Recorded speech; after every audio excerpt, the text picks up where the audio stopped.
L'histoire commence dans un monde terrifiant. Un endroit si dangereux que des serpents venimeux se cachent dans l'obscurité. Ils se dissimulent à la vue de tous, prêts à frapper sans avertissement. Ici, les monstres les plus terrifiants se fondent parmi les innocents. Cela rend difficile de savoir à qui ou à quoi faire confiance. Un crapaud a autrefois attiré un serpent, et maintenant le serpent a disparu. Ce monde est rempli de créatures comme des vampires, des loups-garous, des fantômes, des cyborgs et des marionnettes. Ils se déplacent à travers lui comme le sang dans les veines. Notre personnage principal écrit dans son journal qu'il doit toujours rester calme. La peur seule peut attirer l'obscurité plus près. C'est quelque chose qu'il a appris au cours des 2 dernières années. Pendant ce temps, il n'a fait qu'une seule chose, survivre. Soudain, quelqu'un frappe et l'appelle, Lin.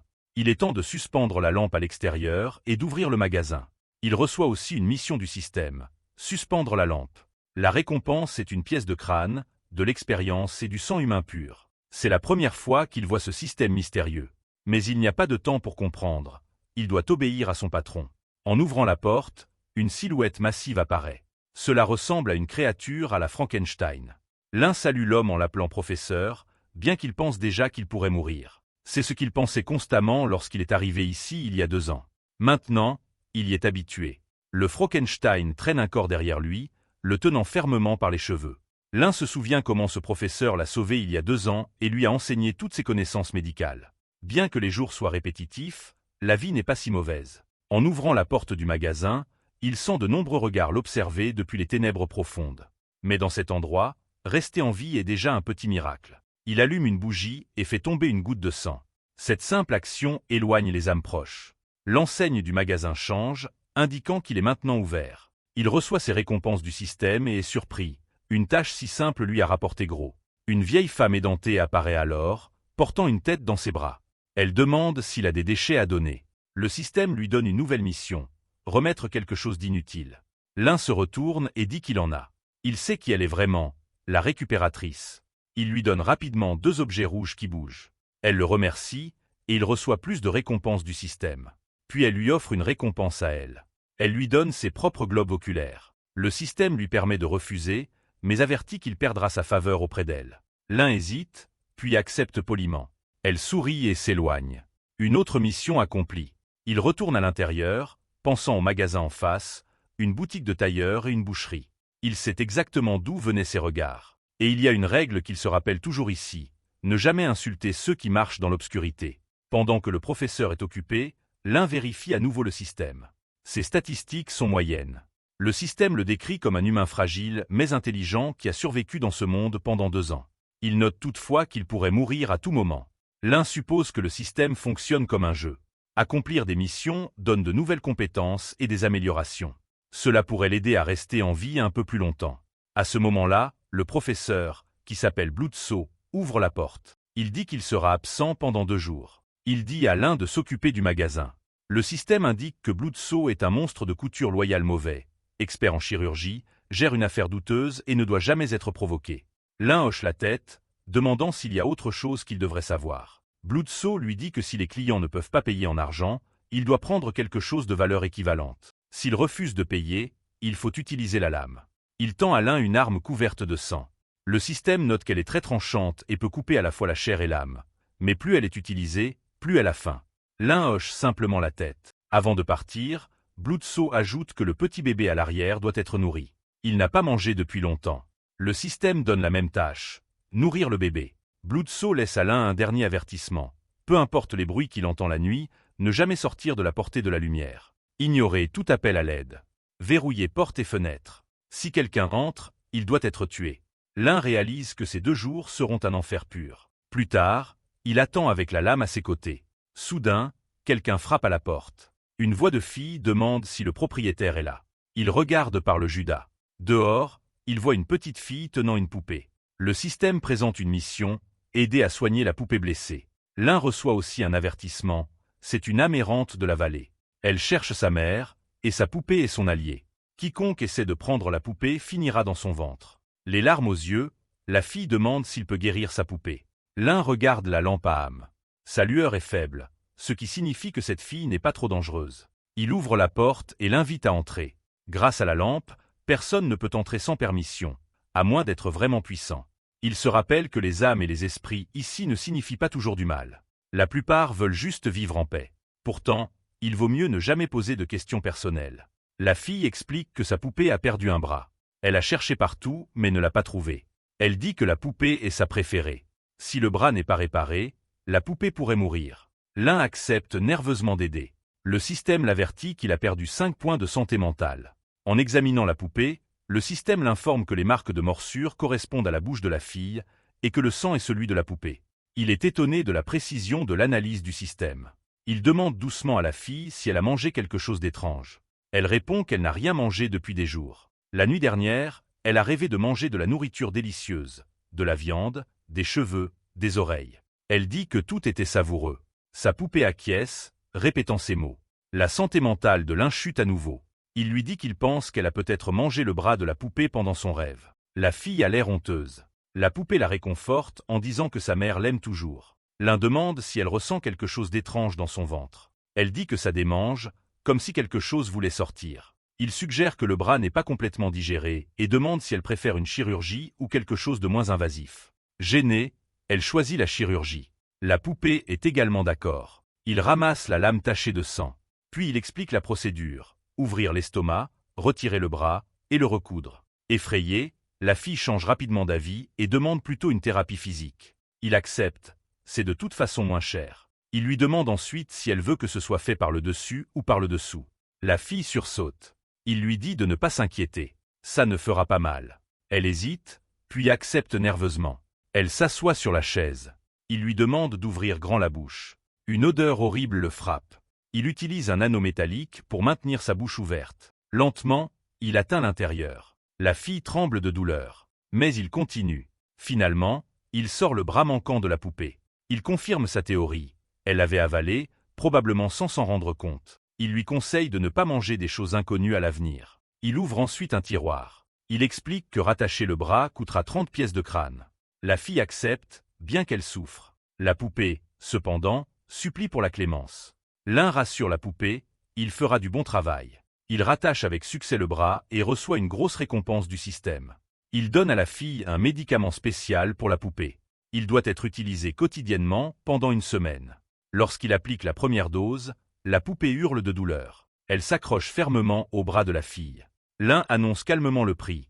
10 pièces pour la thérapie physique, 30 pour la couture, 70 pour le médicament. Cela fait 110 pièces de crâne. La fille sort timidement quelques pièces et les lui jette, disant qu'elle n'a que 20. Il fait une pause, puis dit qu'elle doit encore 90. Il propose de prendre une partie de son corps en garantie. Il dit qu'il l'aidera à la couper gratuitement. Elle recule, effrayée. Elle trouve 10 pièces de plus et les lui remet. Elle doit maintenant seulement 80. Elle dit qu'il peut garder le médicament et qu'elle l'achètera la prochaine fois. Cela ramène la dette à 20. Elle demande si elle peut payer à crédit et revenir plus tard. L'un refuse.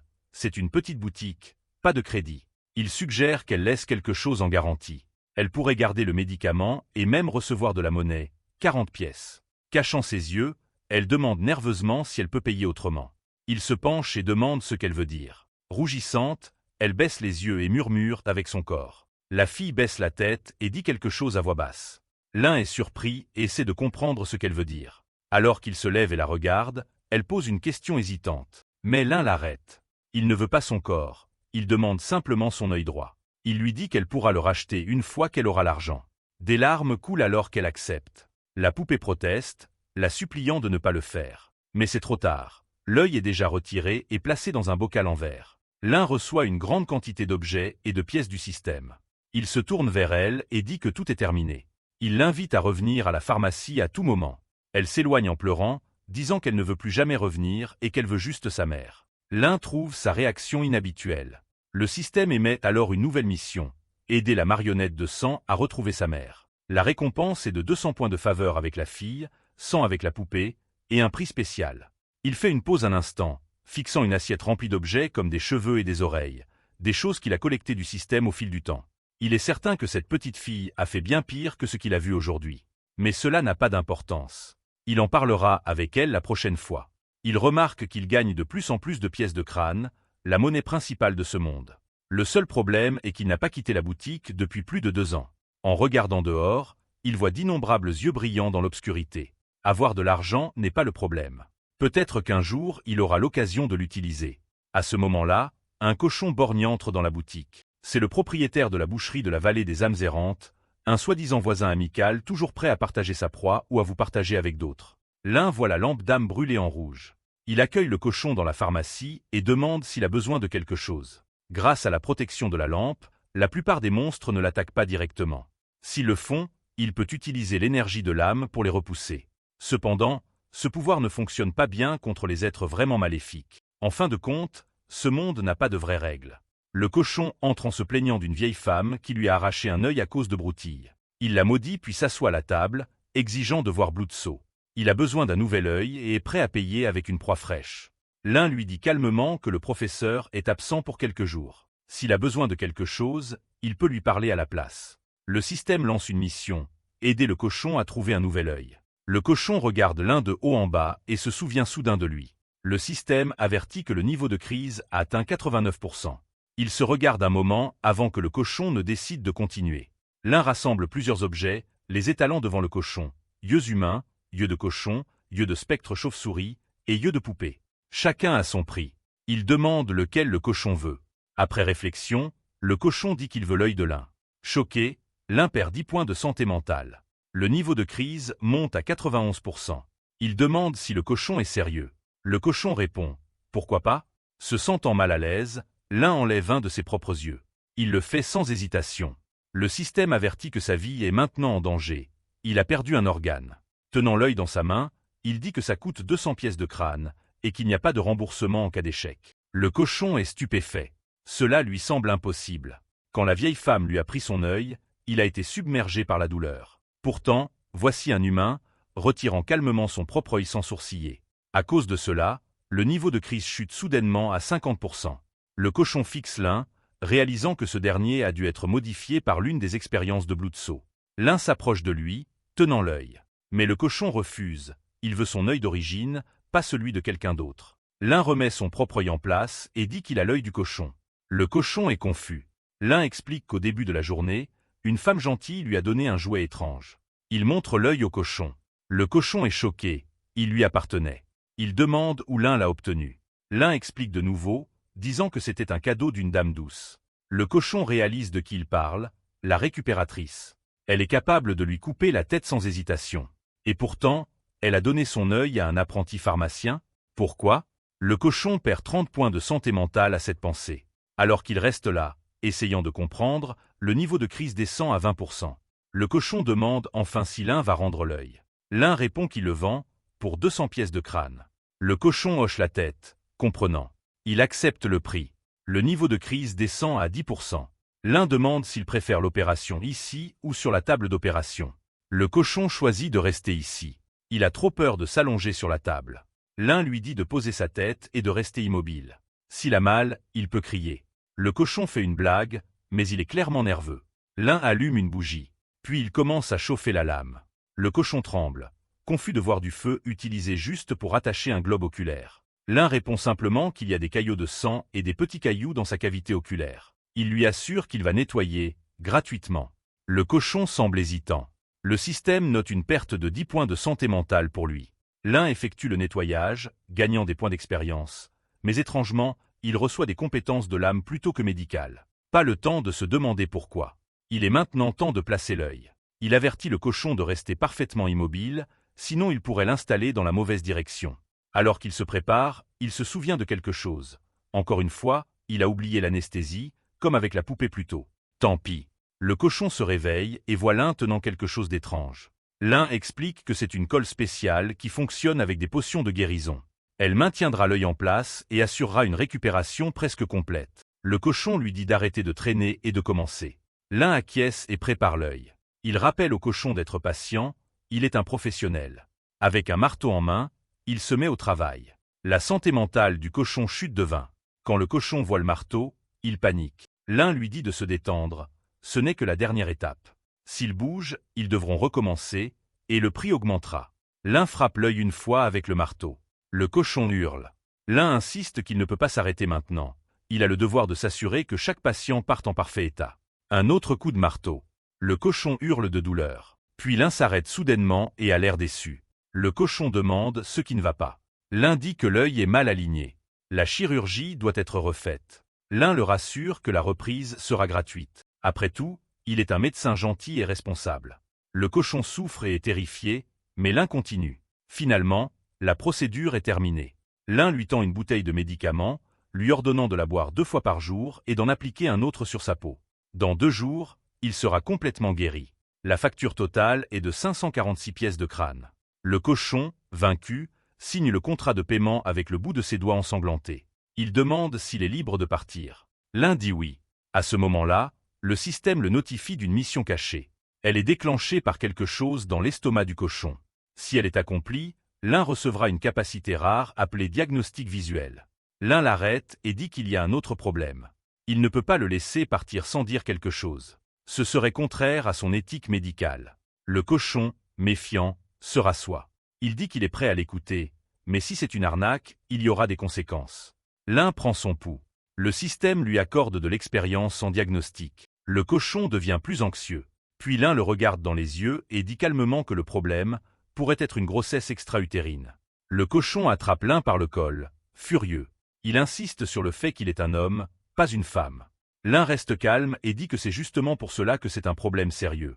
S'il avait un utérus, cela nécessiterait une chirurgie encore plus compliquée. Frustré, le cochon jette l'un dans une chaise. L'un, imperturbable, demande ce qu'il pense. Le cochon menace de lui couper la main. L'un lui conseille d'arrêter de penser à la violence et de se concentrer sur son état. Il explique que les symptômes, gonflement, absence de perte d'appétit et saignement dans la zone inférieure, sont tous des signes de quelque chose de plus grave. Surpris, le cochon demande comment l'un sait tout cela. L'un prend des notes et continue ses questions. Le cochon mentionne des douleurs à l'estomac qui ont commencé il y a environ 1 mois. L'un doute que l'intoxication alimentaire dure aussi longtemps. Il demande si le cochon a tenté une reproduction récemment ou a des préférences étranges. Le cochon lui crie dessus, lui ordonnant de ne plus jamais poser cette question. L'un acquiesce et passe à autre chose. Il demande s'il y a eu une douleur aiguë pendant la reproduction. Le cochon se met en colère, exigeant de savoir de quel type de douleur il parle, et secoue l'un agressivement. L'un essaie de le calmer, expliquant qu'il pose ces questions uniquement pour sa santé. Le cochon se rassoit finalement et dit qu'il donnera une dernière chance à l'un. L'un s'avance et dit, d'après les symptômes et ce que le cochon lui a dit, que ce n'est pas une grossesse ordinaire. C'est probablement une mutation causée par la consommation de quelque chose d'inhabituel, menant à une grossesse extra-utérine. Le cochon répète les mots pour lui-même, essayant de les assimiler. L'un ajoute que récemment, il pourrait avoir ressenti une sensation de satiété constante après avoir mangé.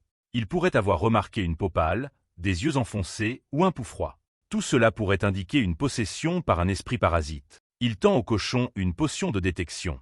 Elle est conçue pour révéler tout esprit maléfique caché. Le cochon la renifle. Puis il plonge sa main dedans. Soudain, des formes spirituelles sombres commencent à s'élever. Surpris, le cochon retire sa main, sentant quelque chose bouger dans son ventre. L'un réagit rapidement. Il frappe le ventre du cochon avec une chaise. Le cochon panique et exige de savoir ce que c'était. L'un explique que le diagnostic le confirme. C'est un esprit parasite qui cause la grossesse extra-utérine. Heureusement, c'est à un stade précoce. Il a de la chance d'être venu maintenant. Désespéré, le cochon s'accroche à la jambe de l'un, s'excusant pour son comportement plus tôt et suppliant d'être sauvé. L'un sait qu'il est beaucoup plus facile de combattre un esprit maléfique en face à face. Malheureusement, quand il grandit à l'intérieur de l'estomac de quelqu'un, les choses deviennent beaucoup plus compliquées. Il devra faire preuve de créativité. Il demande au cochon s'il a mangé quelque chose de contaminé récemment. Le cochon avoue qu'il y a environ 1 mois, il s'est nourri d'un homme. Il ne l'a pas entièrement mangé, il a juste absorbé une partie du corps. À part ça, il ne mange que du porc et de la viande humaine. L'un dit qu'il est temps d'examiner cela de plus près et lui demande de le suivre. Le cochon suit nerveusement l'un dans la salle d'opération. Le cochon hésite en s'allongeant sur la table d'opération. Il demande si un second diagnostic ne serait pas préférable avant de se lancer dans la chirurgie. Mais l'un insiste sur le fait qu'agir vite est plus important. Il doit confirmer la présence de l'esprit par la chirurgie. Le cochon commence à paniquer.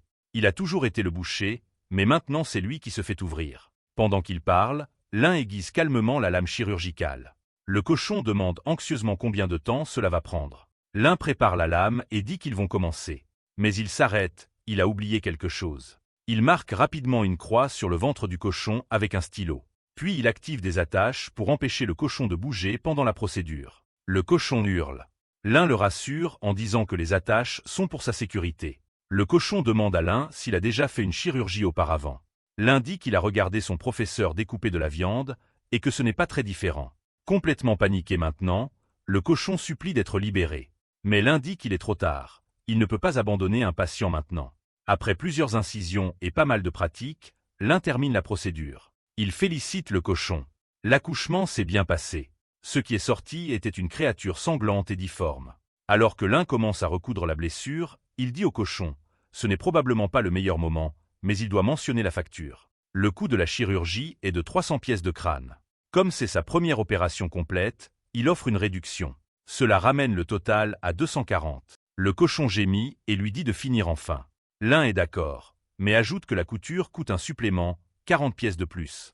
Il propose des options pour le matériau de couture, laine, coton, acier ou chanvre. Le cochon choisit du fil de chanvre. Lin enfile l'aiguille, puis il commence à coudre. Ensuite, il verse une potion de guérison sur la blessure cousue. Le cochon sursaute à cause de la piqûre. Le système annonce que la chirurgie a réussi. Lin gagne plus d'expérience et le cochon obtient 200 points de peur supplémentaires envers Lin.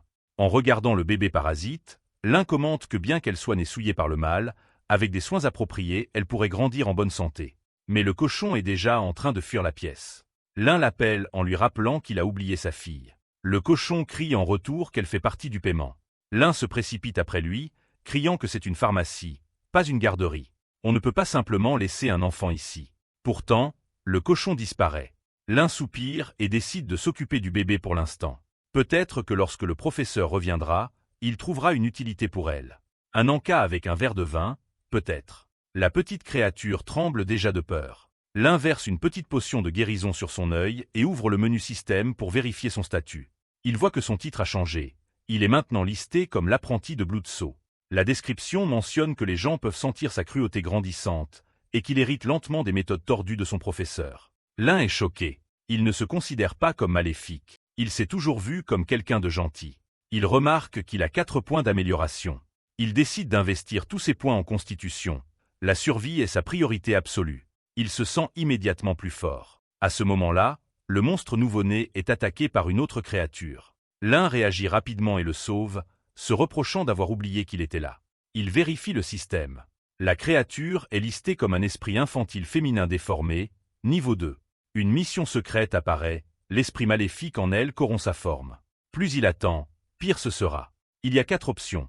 La transformer en huile de lampe, la nourrir aux créatures du jardin, la conserver comme spécimen, ou attendre que le cochon revienne la réclamer. Lin pense que les 3 premières sont bien trop cruelles. Le champ de récompense indique simplement « en attente d'analyse », ce qui est vague mais probablement prometteur. Il décide d'attendre. Alors qu'il s'assoit, il gagne 10 points de moralité, pour avoir fait ce qui est juste. C'est alors qu'il se souvient, il a oublié de nourrir les créatures de l'arrière-boutique. Il place le bébé dans un bocal et lui dit d'attendre. Puis il se précipite à l'arrière du magasin. Déjà en sueur, il enlève le couvercle, se préparant. Lin verse une substance mystérieuse dans le sous-sol. Il perd 10 points d'affection avec la créature à l'intérieur, mais au moins elle a été nourrie. Il fixe le sous-sol, confus. Depuis 2 ans, il travaille dans cette boutique, et jamais le professeur ne lui a expliqué ce qu'est cette chose. Il décide qu'il vaut mieux ne pas poser de questions. La curiosité ici pourrait transformer quelqu'un en nourriture. Lorsqu'il revient à la devanture, il trouve la créature devenue énorme. Rien que la regarder érode sa santé mentale. 30 points sont partis en un instant. Mais ce qui l'inquiète davantage, c'est à quel point elle est maintenant effrayante. Il est hors de question que le cochon reconnaisse ce monstre comme sa fille. Il décide d'aider. Il l'attache au lit et pense qu'un petit relooking lui ferait du bien. Sinon, elle effrayerait tout le monde dans la rue. Il attrape un de ses tentacules pour l'inspecter. Il se raidit. L'enfant devient plus effrayé, gagnant 10 points de peur supplémentaires. Il essaie de la rassurer. C'est juste pour l'apparence. Mais cela ne fait que l'effrayer davantage. Pourtant, il est satisfait de son travail jusqu'à présent, même si cela semble un peu brut. Soudain, on frappe à la porte. Il l'ouvre et est accueilli par une momie calcinée, presque entièrement brûlée, dégageant une hostilité intense envers tout ce qui est beau. Le système l'identifie comme un esprit maléfique brûlé à 99%. La créature parle, manifestement, elle veut un nouveau visage. Une quête est activée pour effectuer une reconstruction faciale, avec une récompense de 50 pièces de crâne. Lin dit aux visiteurs d'attendre un instant, il termine encore une autre chirurgie esthétique. Si la momie le souhaite, elle peut observer et admirer les techniques brillantes de Lin. L'un essaie de calmer la momie, même si c'est sa première fois à faire de la chirurgie plastique. Il se dit que c'est similaire à sculpter de l'argile ou pétrir de la pâte. La clé est d'équilibrer élasticité et pression. Trop rigide ou trop mou, ça ne fonctionnera pas. Il faut le bon toucher. La momie gagne 10 points de peur rien qu'en regardant. L'un se met au travail. Il claque la peau de la créature, l'étale, la lance et l'étire d'un côté à l'autre. La momie fixe, perdant 20 points de santé mentale. Il se tourne ensuite vers la tête de l'enfant, la posant sur la table pour l'examiner. Quelque chose cloche dans toute cette boutique. La momie, regardant avec incrédulité, se demande ce que l'un fait exactement. L'un explique que l'enfant est très peu attirante, et en tant que médecin, il se sent responsable de lui donner une apparence plus agréable. La momie doute silencieusement que la méthode fonctionne, mais ne dit rien. L'un serre accidentellement trop fort la tête de l'enfant, l'écrasant légèrement. Il s'excuse et remarque un sourire humain glaçant de la fille, ce qui lui fait perdre 20 points de santé mentale supplémentaires. La momie réalise alors quelque chose de terrifiant. Bloodsaw n'a pas laissé d'assistant. Il a laissé quelqu'un de bien plus dérangé. Il commence à s'imaginer finir comme l'une des abominations dans la pièce arrière. Entendant un bruit faible, la momie devient anxieuse. Est-ce que Bloodsaw revient? Il perd 40 points de santé mentale supplémentaires. À ce moment-là, l'un réapparaît, joyeusement en train d'aiguiser une lame et s'excusant pour le retard. L'un demande ce qui ne va pas. Mais la momie terrifiée s'enfuit de la boutique sans un mot. Le système lui notifie que la quête a échoué. Mais il a gagné 400 points de peur lors de la rencontre et 100 pièces de crâne pour avoir effrayé un client. L'un est perplexe. Il avait souri et été poli tout le temps. Pourquoi la créature avait-elle si peur? Haussé les épaules, il décide de finir la transformation de l'enfant. Après un certain temps, il termine enfin le travail et est satisfait du résultat. Il a toujours eu de bonnes mains, il n'avait juste jamais imaginé les utiliser ainsi. Puis il remarque quelque chose d'étrange, un troisième œil au milieu de son front.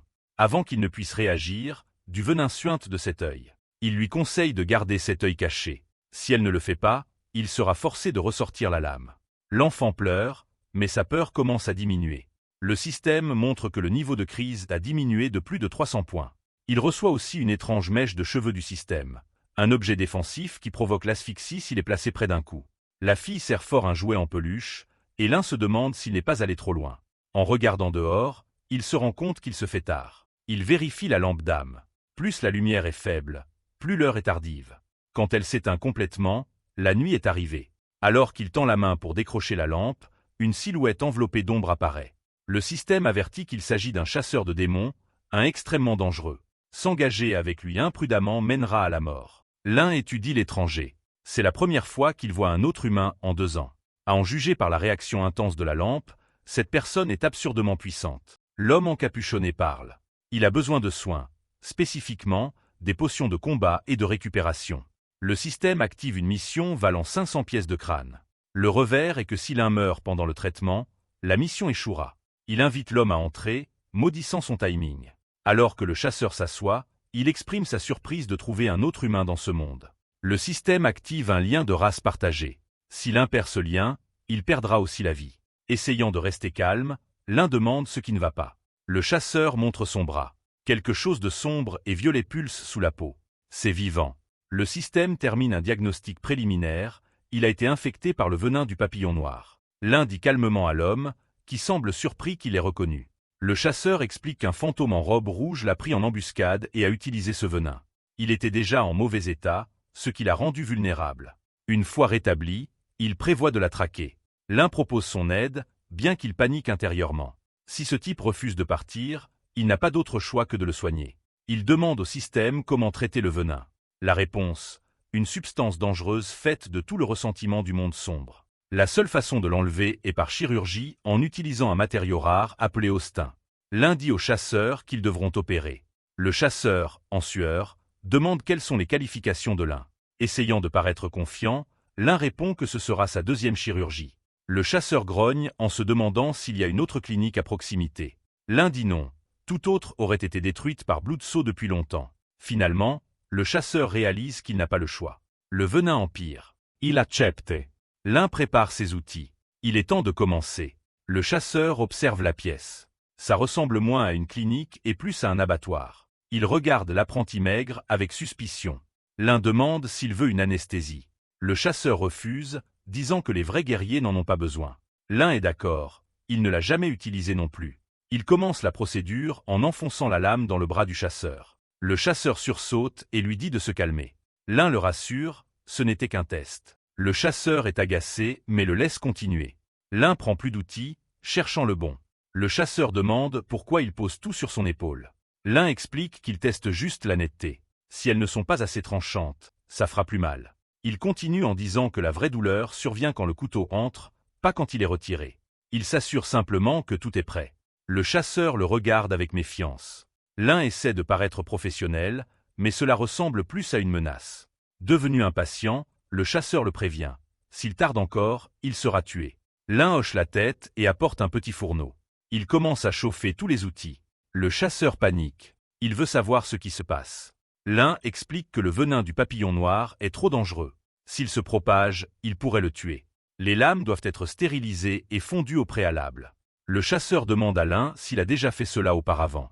L'un avoue ne l'avoir fait que lors de l'enlèvement de poils de porc. Horrifié, le chasseur dit que ce n'est pas grave. Mais il est trop tard. L'un sort une planche en bois. Le chasseur devient nerveux. L'un dit que c'est juste pour recueillir le sang et les morceaux détachés pendant la chirurgie. Terrifié mais sans autre choix, le chasseur reste immobile. Il marmonne que s'il y avait une autre clinique à moins de 100 mètres, il serait déjà parti. Avec un sourire maniaque, l'un s'approche avec sa lame, prêt à commencer. L'un se met au travail, entamant l'opération. Il gagne en expérience avec la lame. Le chasseur de démons pousse un cri. Il a l'impression que son corps est déchiqueté et que son cœur est en feu. Pendant ce temps, l'un utilise calmement ses outils enflammés, suggérant nonchalamment que si la douleur devient trop forte, l'anesthésie est toujours une option. Le chasseur est sous le choc.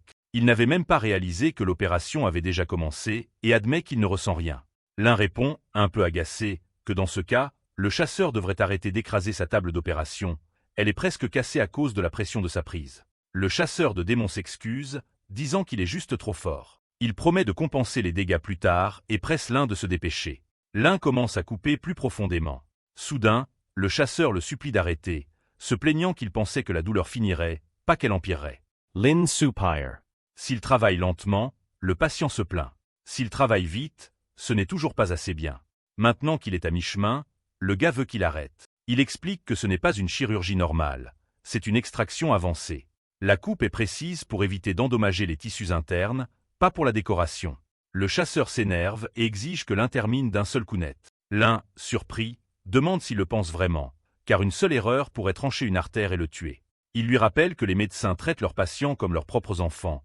Ils ne veulent pas qu'ils meurent d'une procédure basique. Il propose encore l'anesthésie, mais le chasseur crie simplement de faire vite. L'un sourit en coin et dit de ne pas s'inquiéter. Une fois terminé, il est sûr que le gars reviendra. Le chasseur de démons reste immobile, bavant, tandis que l'un entasse divers objets dérangeants retirés du bras de l'homme. En regardant la pile, le chasseur parle à voix haute. Il pense qu'un démon a dû lui faire ça. L'un désinfecte la blessure avec de l'alcool de haute qualité, brûlant la zone pour la nettoyer. Le chasseur supplie d'être libéré. L'un dit calmement qu'il reste encore une étape. Il brandit un os avec un petit cœur gravé dessus. Il explique que c'est une partie des touches finales. Le chasseur regarde horrifié. L'un demande innocemment si le chasseur a aimé le détail. L'homme, furieux, commence à jurer. Mais l'un esquive sans effort. Il dit qu'il essaie toujours d'aider. Il insiste que le patient ne peut pas partir avant la fin du traitement. Le chasseur de démons s'en moque. Il sort son arme, disant à l'un d'arrêter de jouer avec lui. Un coup de feu résonne dans l'air. La scène suivante montre le chasseur déjà attaché contre le mur. Confus et en colère, il demande pourquoi il a été retenu. L'un explique que c'est pour la sécurité. Il ne craint pas la mort, mais s'il est attaqué en pleine chirurgie, il ne pourra pas finir son travail. Ce ne serait pas juste pour un patient. Le chasseur de démons se moque des attaches en métal. Il affirme que s'il avait vraiment peur de la douleur, il serait déjà mort. Le métal ne le retiendra pas. L'un ignore cela et commence à poncer les os exposés. Horrifié, le chasseur supplie pour de l'aide. L'un dit calmement qu'il gratte juste les os. Il l'avait prévenu plus tôt que ce serait douloureux.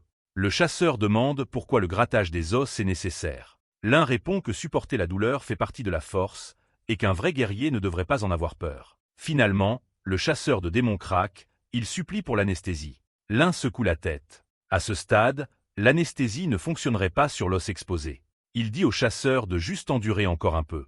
La compétence à la lame augmente encore. Soudain, le chasseur se libère. Furieux, il dit qu'il ne fera plus jamais confiance à l'un. L'un attrape son bras. Il lui fait tomber l'arme de la main. Puis il la pousse dans la bouche du chasseur. L'un avertit le chasseur de ne pas résister à nouveau. Sinon, des ennuis l'attendent. Le chasseur s'excuse rapidement et promet de ne plus bouger. L'un lui dit que c'est bien. S'il essaie encore quelque chose, la chirurgie deviendra personnelle. Il lui rappelle qu'il a une réputation à maintenir et sort une scie, se préparant pour l'étape finale. Le chasseur, terrifié, demande ce que l'un lui veut. Le système enregistre une perte de santé mentale de 20. L'un dit qu'il est temps d'utiliser le gros outil. La scie devrait tout régler. À l'approche de la scie, le chasseur panique. Il commence à supplier pour la pitié. Des cris résonnent depuis la maison.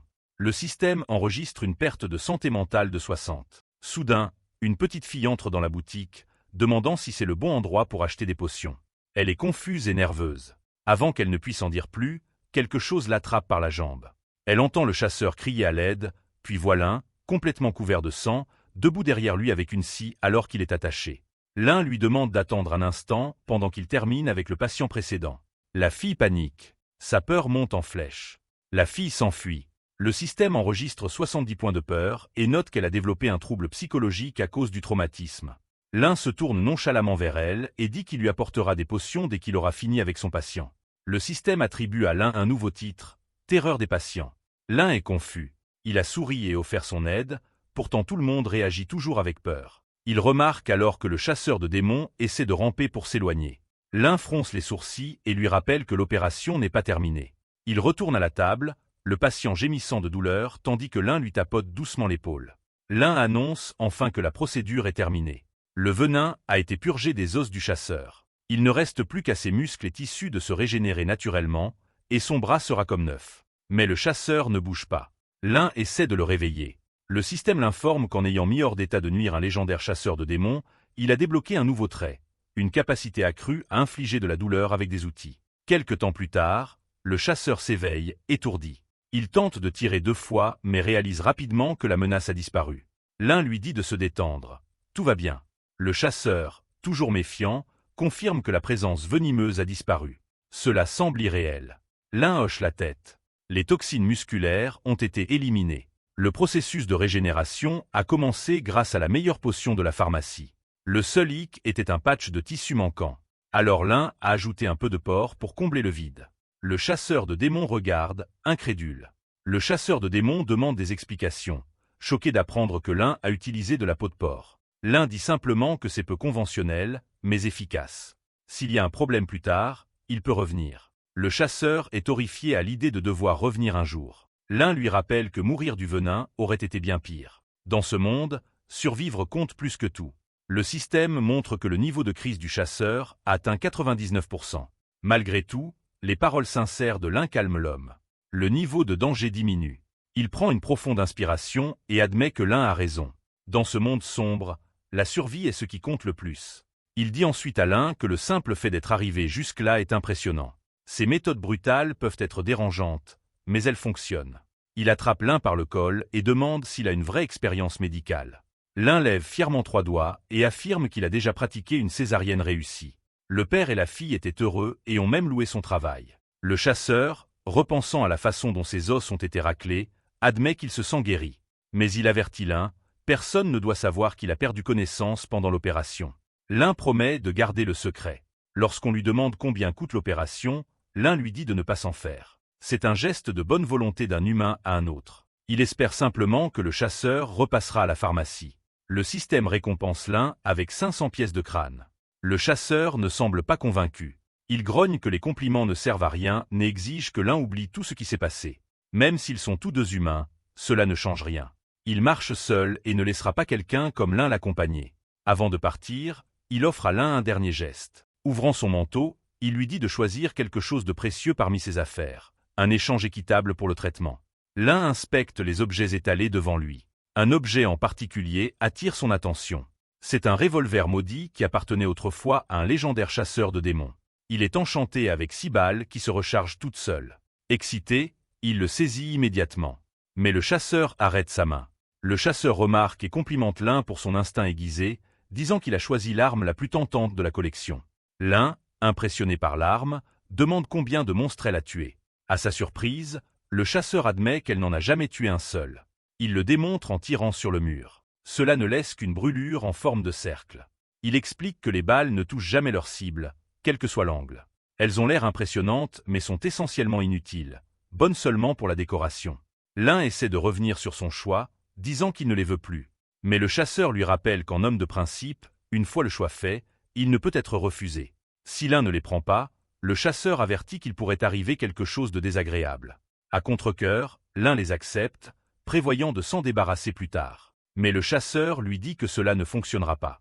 À cause de la malédiction, les armes ne peuvent pas être jetées volontairement. Elles ne peuvent être transférées que par un échange équitable.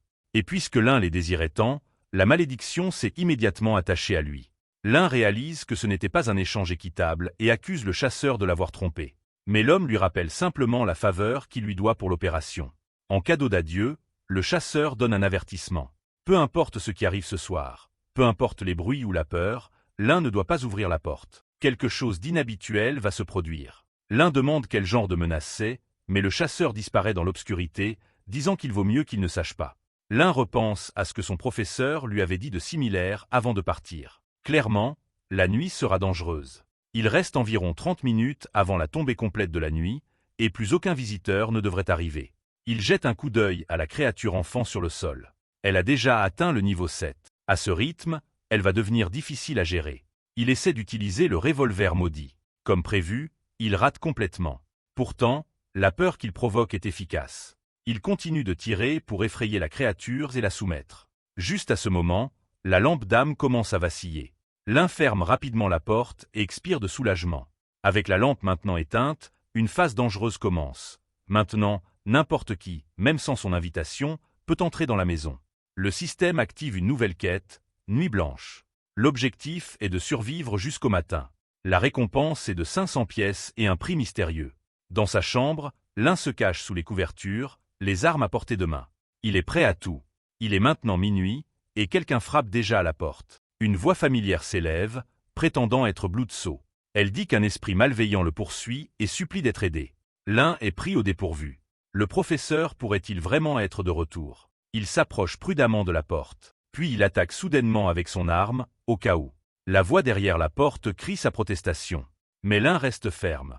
Son professeur ne reviendrait jamais à cette heure. Pendant qu'ils discutent, un bruit vient de l'extérieur. L'un se penche pour écouter. Soudain, des mains jaillissent à travers la porte, le saisissent et drainent sa santé mentale. Il se défend, luttant pour se libérer. Dans le désespoir, il utilise les cheveux maudits de l'esprit malveillant, ce qui force enfin les mains à reculer. Alors que les mains se retirent, l'un se demande si elles étaient même vivantes, mais ne prend aucun risque. Il porte le coup final, vainquant ce que le système appelle le trompeur de chair. Il gagne 100 points d'expérience. Il respire profondément, il a survécu à cette rencontre. Mais il remarque quelque chose de troublant. L'attaque a eu lieu exactement à minuit. Le système émet 2 avertissements urgents. Un monstre de niveau racine approche, et le niveau de crise a atteint 100%. L'un se précipite vers la porte. Il soupçonne que c'est la créature dont parlaient les avertissements. Soudain, une main massive apparaît et se tend vers lui. L'un frappe avec son couteau. Puis il perçoit une odeur nauséabonde dans l'air. Il se retourne. 2 énormes yeux brillant le fixent dans l'obscurité. Il recule, mais les yeux le suivent, pressés contre la porte. Le battement de cœur du monstre est assourdissant. L'un entend un léger bruit de léchage. C'est d'abord étrangement mignon. Puis la langue du monstre glisse sur son visage. Ce n'est définitivement pas mignon. Il perd 40 points de santé mentale supplémentaires, mais se force à ne pas paniquer. S'il panique, il sait qu'il sera dévoré. La créature parle alors doucement, disant qu'elle a trouvé le docteur et se plaint d'un mal de dents. L'un est stupéfait. Elle n'est pas venue pour le manger, mais pour demander un traitement dentaire. Essayant de rester calme, il informe la créature que la clinique n'accepte pas de patients la nuit. C'est la règle.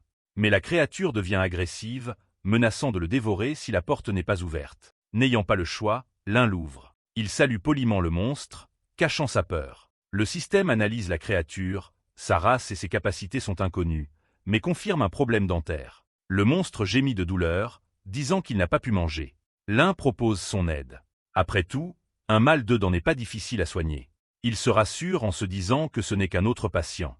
Alors qu'il s'approche de la mâchoire massive de la créature, le système active une nouvelle quête, soigner le mal de dents. La récompense est 1000 pièces, 50 points de faveur auprès de l'être inconnu, et aucune pénalité. Mais l'un n'est pas rassuré. Il sait que la seule raison pour laquelle il n'y a pas de pénalité, c'est que s'il échoue, il ne restera plus rien de lui. Il se prepare. Il devra une fois de plus compter sur ses compétences médicales. Il fait sombre à l'intérieur de la bouche du monstre. La créature arrache soudain son propre œil pour l'utiliser comme source de lumière pour Lin. Le remerciant, la bête aide Lin à voir clairement. À l'intérieur de la bouche se trouve un spectacle horrifiant. Des restes en décomposition d'innombrables créatures pourrissent entre les dents massives. À l'intérieur de la bouche du monstre, Lin trouve quelque chose d'inattendu. Caché parmi les restes pourris se trouve une lance légendaire, endommagée mais encore intacte. Elle dégage une énergie sacrée et n'appartient clairement pas à ce monde. Une arme d'un autre royaume, bénie par une puissance divine et particulièrement efficace contre les êtres démoniaques ou corrompus. Lin remarque qu'elle ressemble aux armes du chasseur de démons. La créature l'encourage à retirer la lance. En regardant plus profondément dans l'intérieur grotesque, il voit des restes de guérisseurs précédents, yeux de démons, membres de guérisseurs maudits, morceaux de médecins. Certains incluent même des organes comme un œil maudit étiqueté comme ayant appartenu autrefois à un médecin. Cela devient clair. D'autres avaient essayé de soigner cette créature dans le passé, mais étant eux-mêmes des entités maudites, ils ne pouvaient pas supporter l'énergie sacrée de la lance. L'un, étant humain, croit qu'il pourrait être immunisé à ses effets. Cet espoir disparaît lorsqu'il la touche, son doigt devient instantanément violet. La créature géante se tourne et le fixe. Il est trop tard pour reculer. L'un saisit l'occasion et commence à tirer la lance. Des tentacules émergent pour l'aider, et ensemble ils parviennent à retirer la lance. Il gagne 20 points de faveur. Mais la douleur du contact maudit persiste. L'un réalise que s'il panique maintenant, c'est fini pour lui. Repoussant la peur, l'un rassure le monstre qu'il s'occupera de tout. Il ignore son apparence terrifiante. Il se précipite vers la boutique. Là, il rassemble plusieurs tubes de médicaments. Puis il revient pour les appliquer. Il diagnostique que la douleur ne vient pas d'un problème dentaire ordinaire, mais d'une énergie sacrée persistante incrustée dans la racine de la dent. La quantité de sang rend la tâche difficile. Il fait une pause, se demandant comment il est censé aller plus profondément dans la bouche de la créature. À ce moment, il remarque un tentacule. Calmement, il dit que le tentacule est nécessaire pour soulager la douleur. Puis il le tranche sans attendre d'approbation. Le monstre crie de confusion, exigeant de savoir ce qu'il fait. Mais l'un a déjà chargé la seringue. Il tapote sur l'œil flottant pour obtenir plus de lumière. Il commence à gratter la dent, essayant de pénétrer plus profondément dans la dent. Réalisant qu'il a besoin de meilleurs outils, il attrape un crâne et l'utilise pour enfoncer davantage le pieu dans la racine. La créature sursaute de douleur, mais l'un lui dit de tenir encore un peu. Finalement, la douleur diminue. Le monstre admet qu'il envisageait de manger l'un il y a quelques instants, mais qu'il se sent maintenant beaucoup mieux. L'un conseille de ne pas y penser. Le médicament agit, mais le travail n'est pas encore terminé. Il doit maintenant nettoyer les dents et terminer la restauration. Il demande un seau, que la créature va chercher docilement. L'un rince la zone infectée et demande un peu d'acier pour réparer la dent. Malheureusement, il n'en a pas assez. Pour résoudre le problème, le monstre avale l'un et s'élance au galop. Au moment suivant, ils arrivent devant une immense porte en métal. L'un comprend immédiatement le problème. La porte est en fer, pas en acier. Sans se décourager, la créature ouvre la bouche et tire un rayon laser, faisant fondre complètement la porte. À l'intérieur, il découvre une marionnette en acier, un automate puissant et lourdement armé avec de grandes capacités de combat. L'un sort de la bouche de la créature et observe la scène se dérouler. Il se rappelle qu'une marionnette comme celle-ci avait autrefois semé le chaos dans son atelier. Il avait fallu 10 heures de combat à son maître pour la repousser. Cette fois, la créature sort la langue et écrase facilement la marionnette en acier. Puis, elle bondit et l'achève d'un coup dévastateur. L'un est stupéfait. Il ne peut même pas évaluer les niveaux de puissance de ces deux êtres. L'écart entre eux est immense. La créature demande si cela suffit. L'un hoche rapidement la tête et demande de l'aide pour réparer la dent. De retour à l'atelier, l'un active ses outils. Les dents sont aiguisées à la perfection. La creature soulève l'indossement, souriant de satisfaction. Il est trempé de sueur mais soulagé. Cela lui a rapporté 11 pièces de crâne et 50 points de faveur supplémentaires. Maintenant complètement soigné, la créature est de bonne humeur. L'un propose un service de soins bucco-dentaires à long terme, une sorte d'entretien dentaire. La créature ne comprend pas ce que c'est, alors l'un explique que c'est un plan de traitement régulier pour garder les dents en bonne santé. Curieuse, la créature accepte un essai gratuit. L'un grimpe à nouveau dans sa bouche, entamant une nouvelle mission de nettoyage. À l'intérieur, il gratte les restes de cadavres anciens, la chair en décomposition et tout ce qui n'a pas sa place. Il parvient à rassembler une belle collection de débris humains. Sur le sol à proximité, il pose un seau noir. La créature demande ce que c'est. L'un explique que c'est une boue noire spéciale qui stérilisera toute sa bouche et lui laissera une odeur fraîche et agréable. La créature est émerveillée et ouvre encore plus grand la bouche. Cela vaut à l'un 20 points de faveur supplémentaires. Il plonge dedans, frottant tout soigneusement pendant que le monstre tient le seau, aidant comme demandé. 20 autres points de faveur suivent. L'un vérifie en demandant comment elle se sent. Elle rayonne, montrant ses dents polies et brillantes. 50 points supplémentaires sont ajoutés. Elle est clairement ravie. L'un suggère alors de devenir membre à vie de sa clinique. Elle accepte avec joie. Il demande son nom pour pouvoir créer un dossier de membre et offrir des cadeaux spéciaux lors de sa prochaine visite. La créature ne sait pas ce qu'est un nom. Alors l'un explique que c'est ce que les autres utilisent pour te désigner. Elle dit qu'elle n'en a pas. Il propose de l'appeler Xiao Xiao. Elle accepte. En signe de gratitude, elle lui donne quelques léchouilles douces. Le système récompense l'un avec un nouveau titre, donneur de nom aux racines. Il est désormais le premier humain de ce monde à avoir donné un nom à une créature racine. Avec cela, il gagne de nouvelles affinités et la capacité de lever les malédictions. Xiao Xiao le ramène joyeusement à l'atelier et le dépose à la porte. Dès qu'il entre, l'un s'effondre au sol, tremblant. Il se murmure à lui-même que sans sa forte volonté, il n'aurait pas survécu à la nuit. Si tu as aimé ce résumé, n'oublie pas de liker la vidéo, de t'abonner à la chaîne et d'activer la cloche pour ne rien rater des prochains recaps de Manhwa. De retour dans la boutique, l'un vérifie le système et voit qu'il dispose maintenant de 8 points d'attributs à répartir. Son profil a également changé, mentionnant qu'il est quelqu'un qui a déjà causé peur et douleur à un pauvre chasseur de démons. Il sait exactement quoi faire. La force et l'agilité ne l'aideront pas beaucoup contre les monstres de ce monde. L'intelligence n'est pas non plus une priorité, puisqu'il peut compter sur le système pour l'analyse. Il met donc tout dans la constitution. Dans un endroit comme celui-ci, la survie est ce qui compte le plus. Il inspecte aussi sa nouvelle compétence, suppression limitée de malédiction. Elle supprime une malédiction pendant 24 heures, ne peut être utilisée que sur une seule cible à la fois, et a un temps de recharge de 12 heures. Il a une idée. S'il l'utilise sur le pistolet maudit, peut-être qu'il deviendra une véritable arme légendaire. Il active la compétence, supprimant la malédiction du pistolet. Excité, il l'essaie en tirant sur des bouteilles. Mais il rate tout. Le système l'informe que sa maîtrise des armes est nulle. Il réalise que supprimer la malédiction ne fait pas de lui un bon tireur. Déçu, il installe une bouteille cible près de la fenêtre et continue à s'entraîner. Il gagne un peu d'expérience, mais les compétences prennent du temps à se développer. Soudain, l'un de ses tirs perdus provoque un cri fort à l'extérieur. Quelqu'un crie, exigeant de savoir qui les a attaqués. Le système informe l'un qu'il a accidentellement touché une créature de niveau 75, un être connu sous le nom de nourrisseur de la corruption nocturne. Pris de panique, l'un barricade les fenêtres avec des planches et cache tout. La créature à l'extérieur continue de crier, cherchant l'attaquant. L'un plonge dans son lit. Il tremble de peur. Malgré tout, l'un parvient à dormir et se réveille le lendemain. Le système le récompense avec 500 pièces pour avoir survécu à la nuit. Il énumère ses accomplissements. Il a vaincu un monstre, blessé un autre, traumatisé psychologiquement plusieurs patients, et a quand même réussi à se réveiller en se sentant positif. Il a maintenant atteint le niveau 6 et débloqué la boutique du système. Le système l'informe également qu'une fois qu'il atteindra le niveau 10, il pourra choisir une profession. L'un remarque quelque chose qui rampe sur son lit. Il tire instinctivement quelques coups, améliorant un peu sa maîtrise cette fois. Puis il réalise que c'est la petite fille. Bien qu'elle ait l'air mignonne, ses tentacules maléfiques sont toujours très présentes. Il gagne instantanément 20 points de peur envers elle. Il n'est pas surprenant qu'il ait senti quelqu'un grimper sur lui la nuit dernière. Par curiosité, il vérifie son niveau. Elle est déjà au niveau 10. Le système le notifie qu'ayant dépassé 1300 points de peur et 200 points de dressage, il est désormais éligible à une nouvelle mission, croissance de l'esprit de l'enfant. Cela signifie qu'il peut influencer directement son développement. Il se plaint de cette responsabilité. Pourquoi la créature ne peut-elle pas grandir toute seule? Puis il comprend.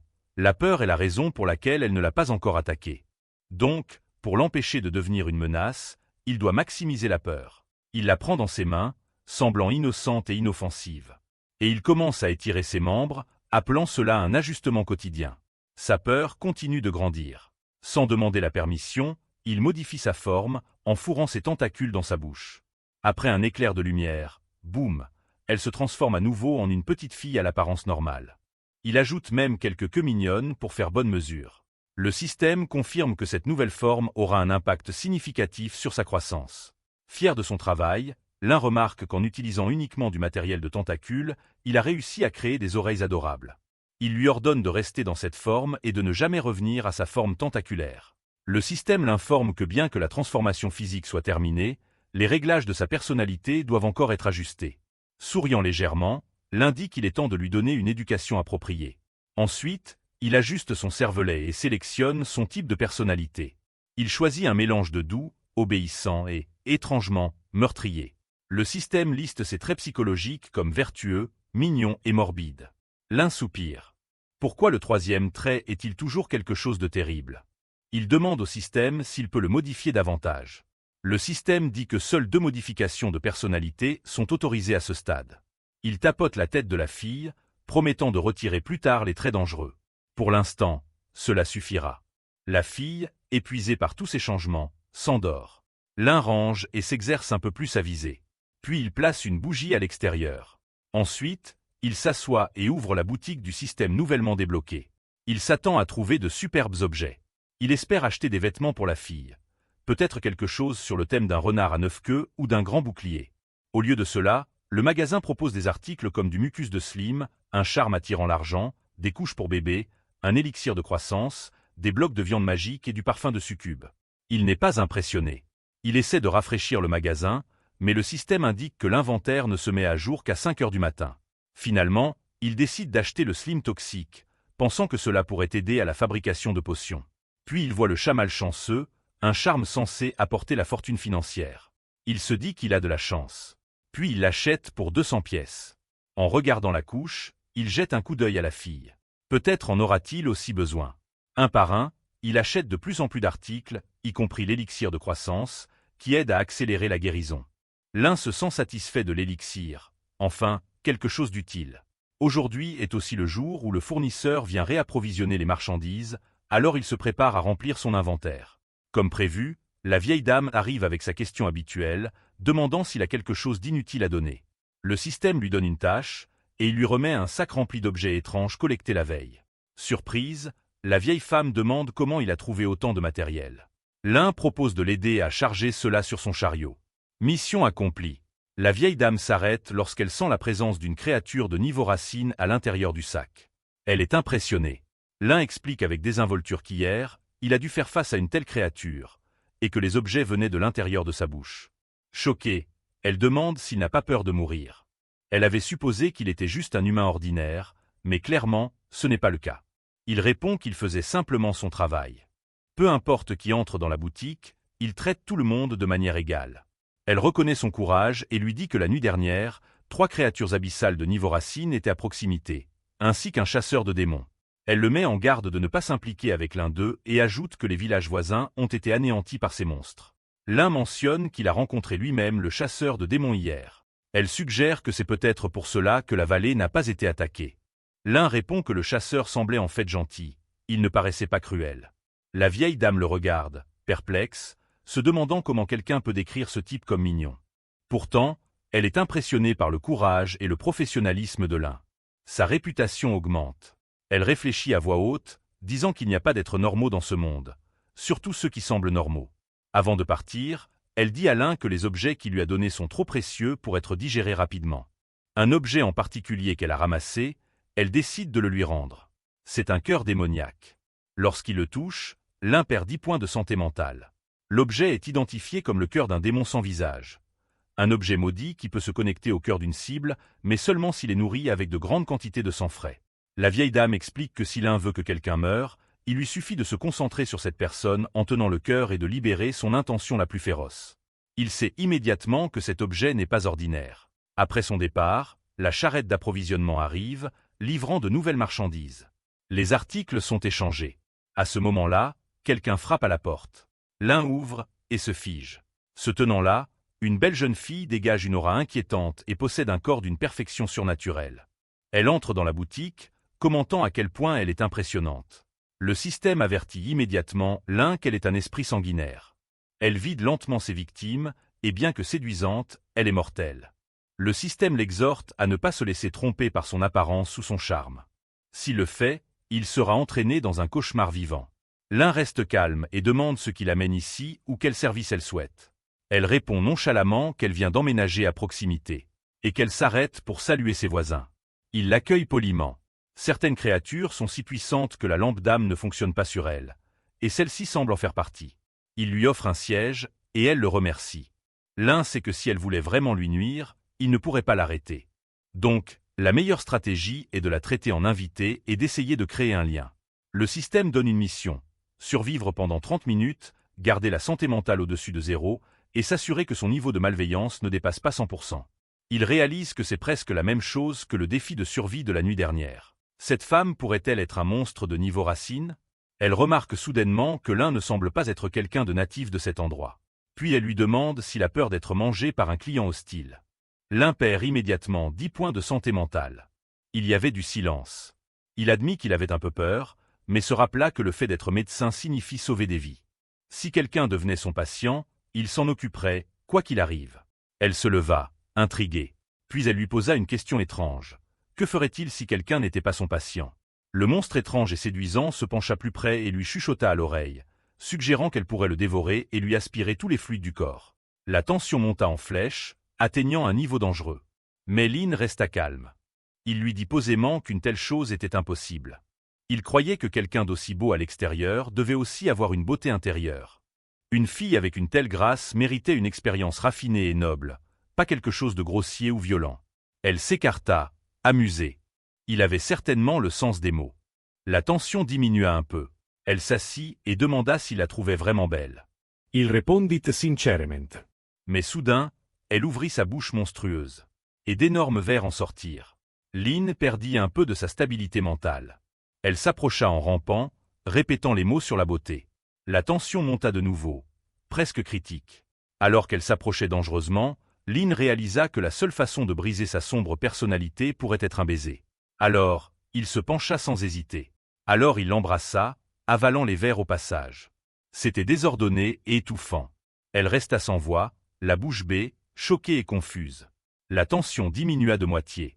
Il s'excusa, affirmant que sa transformation soudaine avait éveillé quelque chose en lui. Il dit qu'il trouvait son esthétique vraiment attrayante. Elle ne comprenait pas. Il précisa. Il avait toujours admiré les filles avec une bonne hygiène dentaire et des tentacules buccaux, surtout ceux collants et gommeux comme les siens. Pour lui, sa beauté était aussi captivante que la lumière de la lune. Elle était stupéfaite. Quelque chose n'allait pas chez lui. Il n'avait pas paniqué en voyant sa vraie forme. Au contraire, il était calme et semblait même impressionné. Elle essaya de cacher ses tentacules, confuse. Lynn était perplexe face à sa réaction et demanda ce qui n'allait pas. Elle montra ses dents pointues et demanda s'il ne prétendait pas aimer les gens avec une bonne hygiène buccale. Les choses ne s'amélioraient pas. La tension commença à remonter. Lynn s'approcha et examina ses dents de près. Il la complimenta à nouveau et insista pour lui prodiguer des soins buccaux doux. Elle sembla prise au dépourvu. Plus tard, elle se tint devant un miroir pendant que Lynn lui demandait si elle sentait son souffle plus frais. Elle resta silencieuse, fixant son reflet. Il toucha doucement son épaule et la complimenta encore. Elle était visiblement troublée. Elle n'avait aucune idée de ce qui se passait ni de ce que cet homme était vraiment. N'importe quel autre humain aurait hurlé de peur, couru pour sauver sa vie, voire même s'était mouillé dessus. Mais ce type, il n'avait absolument pas peur. En fait, il semblait enthousiaste à l'idée de prendre soin de sa bouche. Elle décida d'abandonner les banalités. Elle était venue ici pour une raison.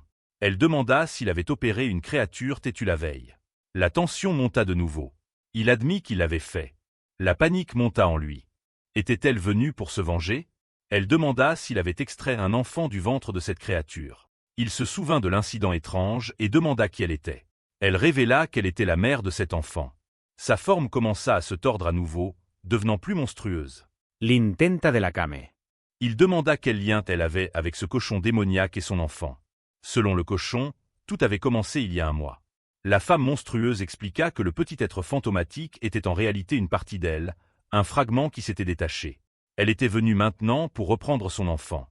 Elle était impatiente de voir ce que l'enfant était devenu, espérant que l'enfant avait hérité de ses traits de meurtre, de haine et de chaos. Elle s'attendait à ce que sa fille devienne un cauchemar. Lynn était horrifiée. Si elle voyait la forme actuelle de l'enfant, elle pourrait bien le tuer. Lynn l'arrêta et demanda si elle était sûre que l'enfant était à elle. Si c'était le cas, la créature au crâne de cochon devrait fournir un témoignage approprié. Elle accepta et dit qu'elle fournirait elle-même ce témoignage. Puis, ouvrant la bouche, elle sortit le crâne du cochon. Il avait été mangé. La santé mentale de Lynn prit un coup sévère. Elle commença à tourner autour de lui. Elle exigea l'enfant. S'il le lui remettait, elle pourrait épargner sa vie. Lynn était d'accord, mais elle avertit que l'enfant pourrait ne pas être ce qu'elle attendait. À ce moment-là, la voix de la fille s'éleva. Le monstre se précipita vers elle avec empressement. Lynn la supplia d'arrêter, mais elle n'écouta pas. Elle s'attendait à trouver une déformation terrifiante, un être de pure malveillance. Au lieu de cela, elle trouva un enfant doux et rayonnant. La petite fille lui sourit chaleureusement. Elle se tourna vers Lynn, incrédule. Il confirma que c'était bien le bébé qu'il avait pris du ventre du cochon. Elle n'en croyait pas ses yeux. Cela n'avait aucun sens. Pour confirmer, elle sortit un tentacule de sa propre tête et le lança vers l'enfant. Il s'enroula autour de la jambe de la fille. Au début, l'enfant eut peur, puis le tentacule fusionna avec son corps. C'est alors que le monstre réalisa, c'était vraiment sa fille. Lynn fit semblant d'être surpris aussi, bien que tout cela faisait partie de son plan. Le système l'informa qu'il avait terminé la première partie de l'éducation de l'enfant et que sa vision du monde avait été façonnée selon son dessein. La fille avait désormais un niveau de dressage de 351 et un niveau de malveillance de 591. Lynn trouva ces nouveaux niveaux fascinants. Il fit un geste vers la fille. Le monstre resta choqué, regardant l'enfant suivre parfaitement ses instructions. Il semblait que le système de dressage fonctionnait bien. Le seul problème était que cela pourrait ne pas être bon pour l'enfant elle-même. Lynn la prit dans ses bras et la félicita. Il dit au monstre que si elle croyait vraiment que c'était sa fille, elle pouvait l'adopter immédiatement. La petite fille l'appela maman. Le démon fut secoué. La fille s'approcha et l'embrassa même sur la joue. Son état mental s'effondra de nouveau. Elle ne pouvait pas comprendre comment une telle pureté pouvait venir d'elle. Elle pensa que c'était peut-être juste un déguisement. Peut-être que l'enfant faisait semblant, tout comme elle-même prenait souvent des formes attrayantes pour attirer ses proies. Il devait y avoir quelque chose de monstrueux en dessous. Mais l'enfant était simplement douce et innocente. Elle perdit encore plus de raison. Finalement, le monstre tomba au sol. Elle marmonna à propos d'un fragment d'âme corrompue. Cela devait être un être tordu. Comment cela avait-il pu arriver? Lynn demanda si elle allait bien. Elle craqua, le blâmant. La tension monta de nouveau. La créature déchaîna une aura furieuse. Mais Lynn plaça rapidement l'adorable enfant devant elle. Elle s'arrêta. La fille s'approcha encore et la lécha même. La tension retomba. Le système émit une nouvelle mission. Faire accepter à la mère que cet enfant est le sien, et effacer toute hostilité envers lui. Lynn murmura à quel point ces missions étaient toujours étranges, mais il savait que la convaincre dépendait entièrement de l'enfant. Il encouragea le monstre à regarder de nouveau la fille, si saine et heureuse. Il dit qu'elle devait être fière. Le monstre posa une question difficile. Si son propre enfant naissait en tant que créature, serait-il vraiment heureux? Il répondit sans hésiter. Bien sûr qu'il le serait. Elle se souvint qu'il était le même homme étrange qui montrait de l'affection même quand elle apparaissait sous sa forme monstrueuse. Alors naturellement, il serait heureux. Toujours dubitative, elle se transforma en une version hideuse d'elle-même au visage de cheval et demanda s'il serait tout aussi heureux si sa fille ressemblait à cela. Il répondit que si elle avait une telle apparence, il l'aimerait encore plus. Elle ne comprenait pas. Cela n'avait aucun sens. Elle l'accusa alors d'avoir changé sa fille. Lynn l'interrompit. Il demanda si elle voulait vraiment une créature corrompue et violente pour fille, ou si, au fond d'elle, elle avait toujours désiré quelqu'un de sensible et doux.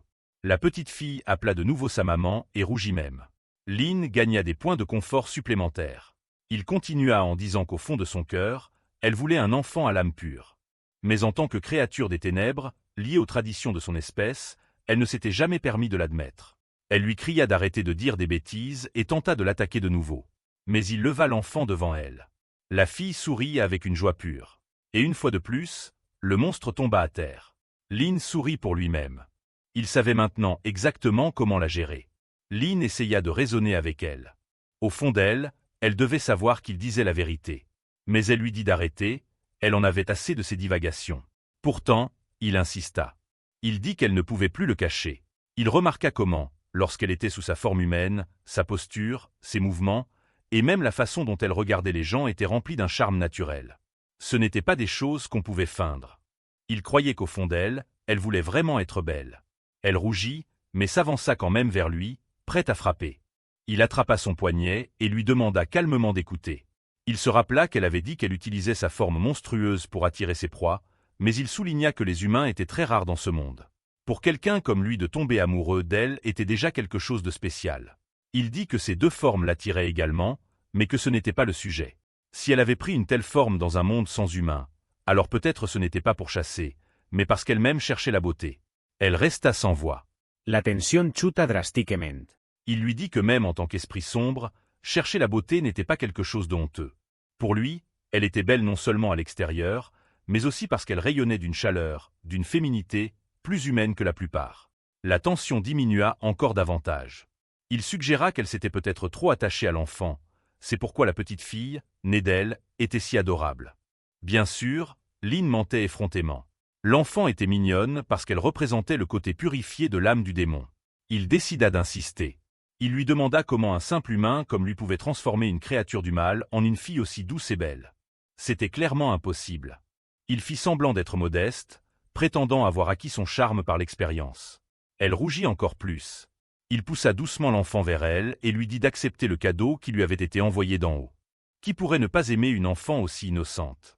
La femme démon s'approcha, encore hésitante.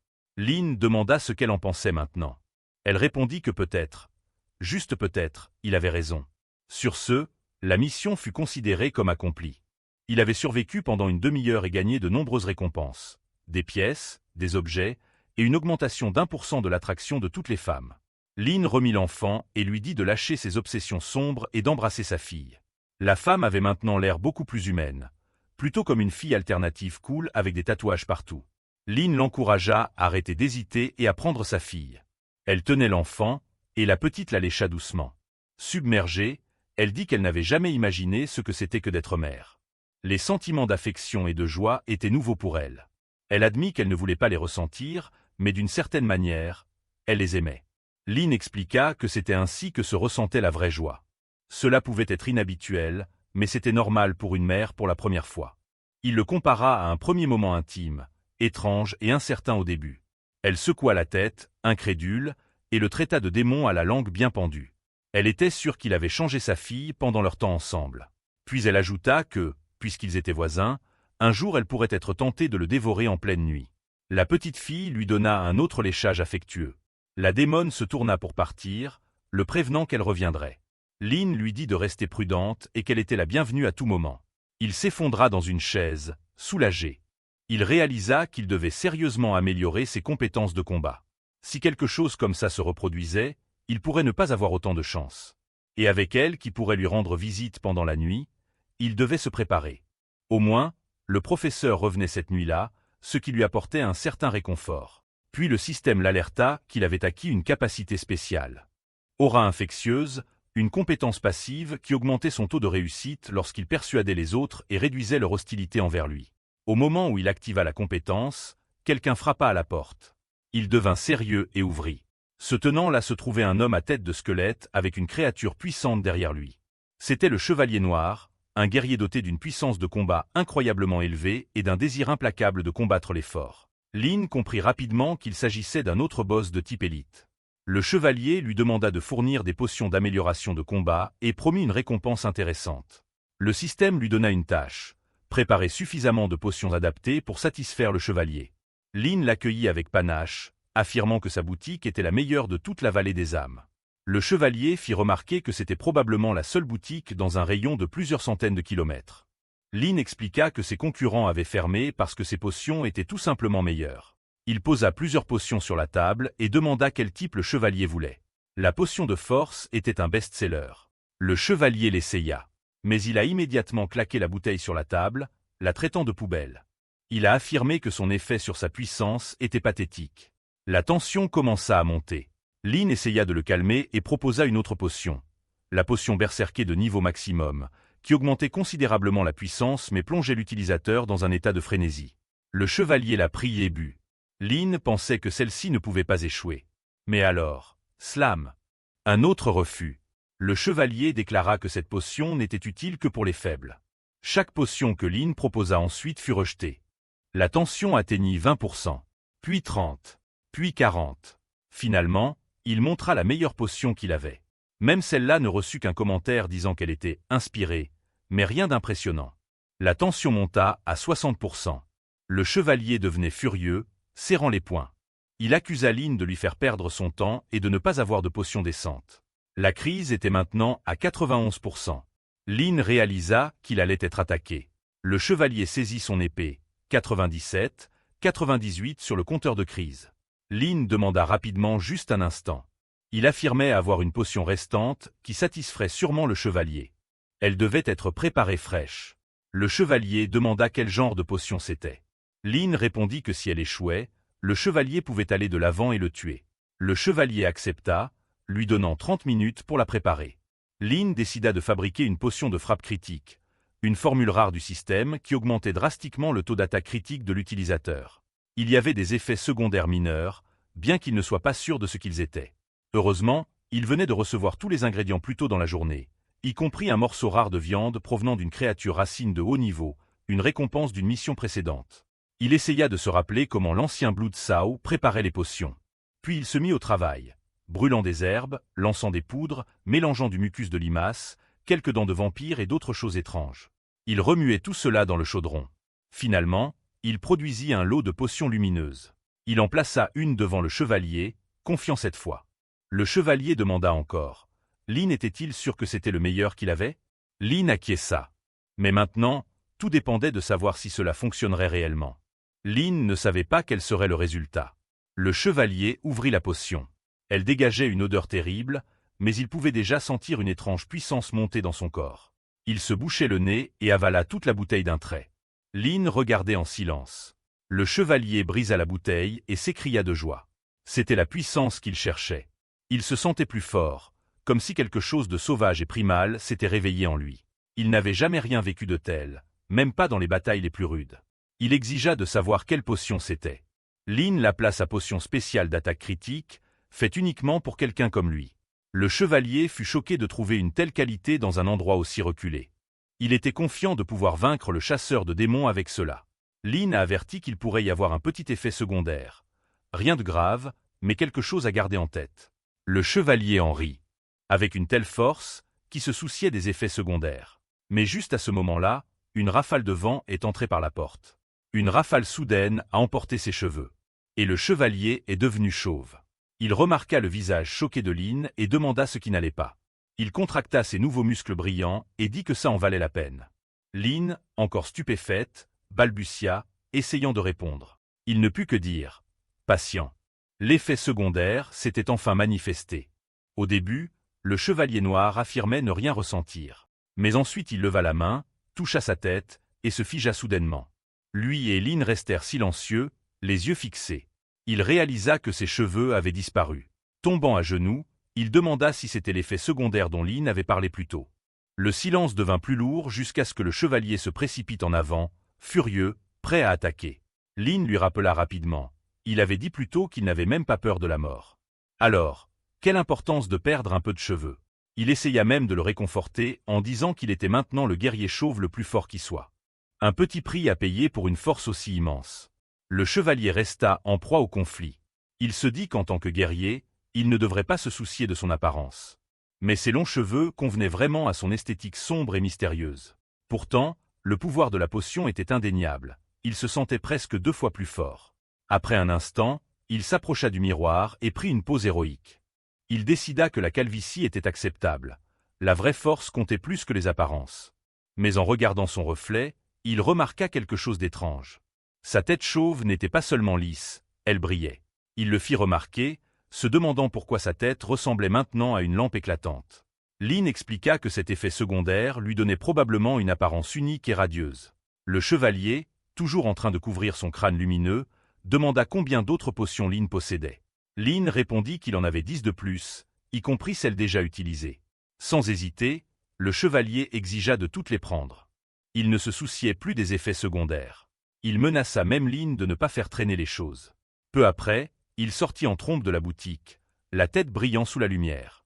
Ailleurs, le chevalier arriva sur un champ de bataille. Il descendit de cheval, se tenant face à face avec sa cible, le chasseur de démons. Le chasseur se moqua de lui, disant qu'il n'avait pas changé depuis leur dernière rencontre des décennies auparavant. Mais le chevalier sortit une potion, laissant son aura pulser de puissance. Le combat allait commencer. Le chevalier noir dégaina son épée et déclara que seul l'un d'eux repartirait vivant. Le chasseur resta confiant. Il croyait que rien n'avait changé depuis la dernière fois. Ils n'étaient pas égaux alors, et ils ne l'étaient pas maintenant. Mais lorsque le chevalier but la potion et que son pouvoir monta en flèche, le chasseur hésita. Une étrange lueur se reflétait sur la tête chauve du chevalier. Le chasseur remarqua cet éclat et entendit même un son scintillant. La lumière s'intensifiait. Le chasseur devint méfiant. Il croyait que le chevalier avait équipé un objet magique secret. Un sort d'aveuglement, une bombe d'énergie cachée, peut-être même un miroir sacré ou un cristal. Il accusa le chevalier de tricher. Mais le chevalier nia tout en criant que la lueur venait de sa propre tête. Rien de plus, rien de moins. Il déclara que c'était le petit prix qu'il avait payé pour vaincre son rival. Il avait perdu ses cheveux, mais gagné une force inimaginable. Puis il lança son attaque, son épée tranchant l'air. Selon l'humain qui lui avait donné la potion, ses coups critiques étaient désormais garantis. Le chasseur peinait à suivre. La lueur de la tête du chevalier était trop brillante. Il pouvait à peine voir les attaques arriver, mais réussit à esquiver à la dernière seconde, évitant de justesse un coup direct. De retour à la boutique, quelqu'un frappa à la porte.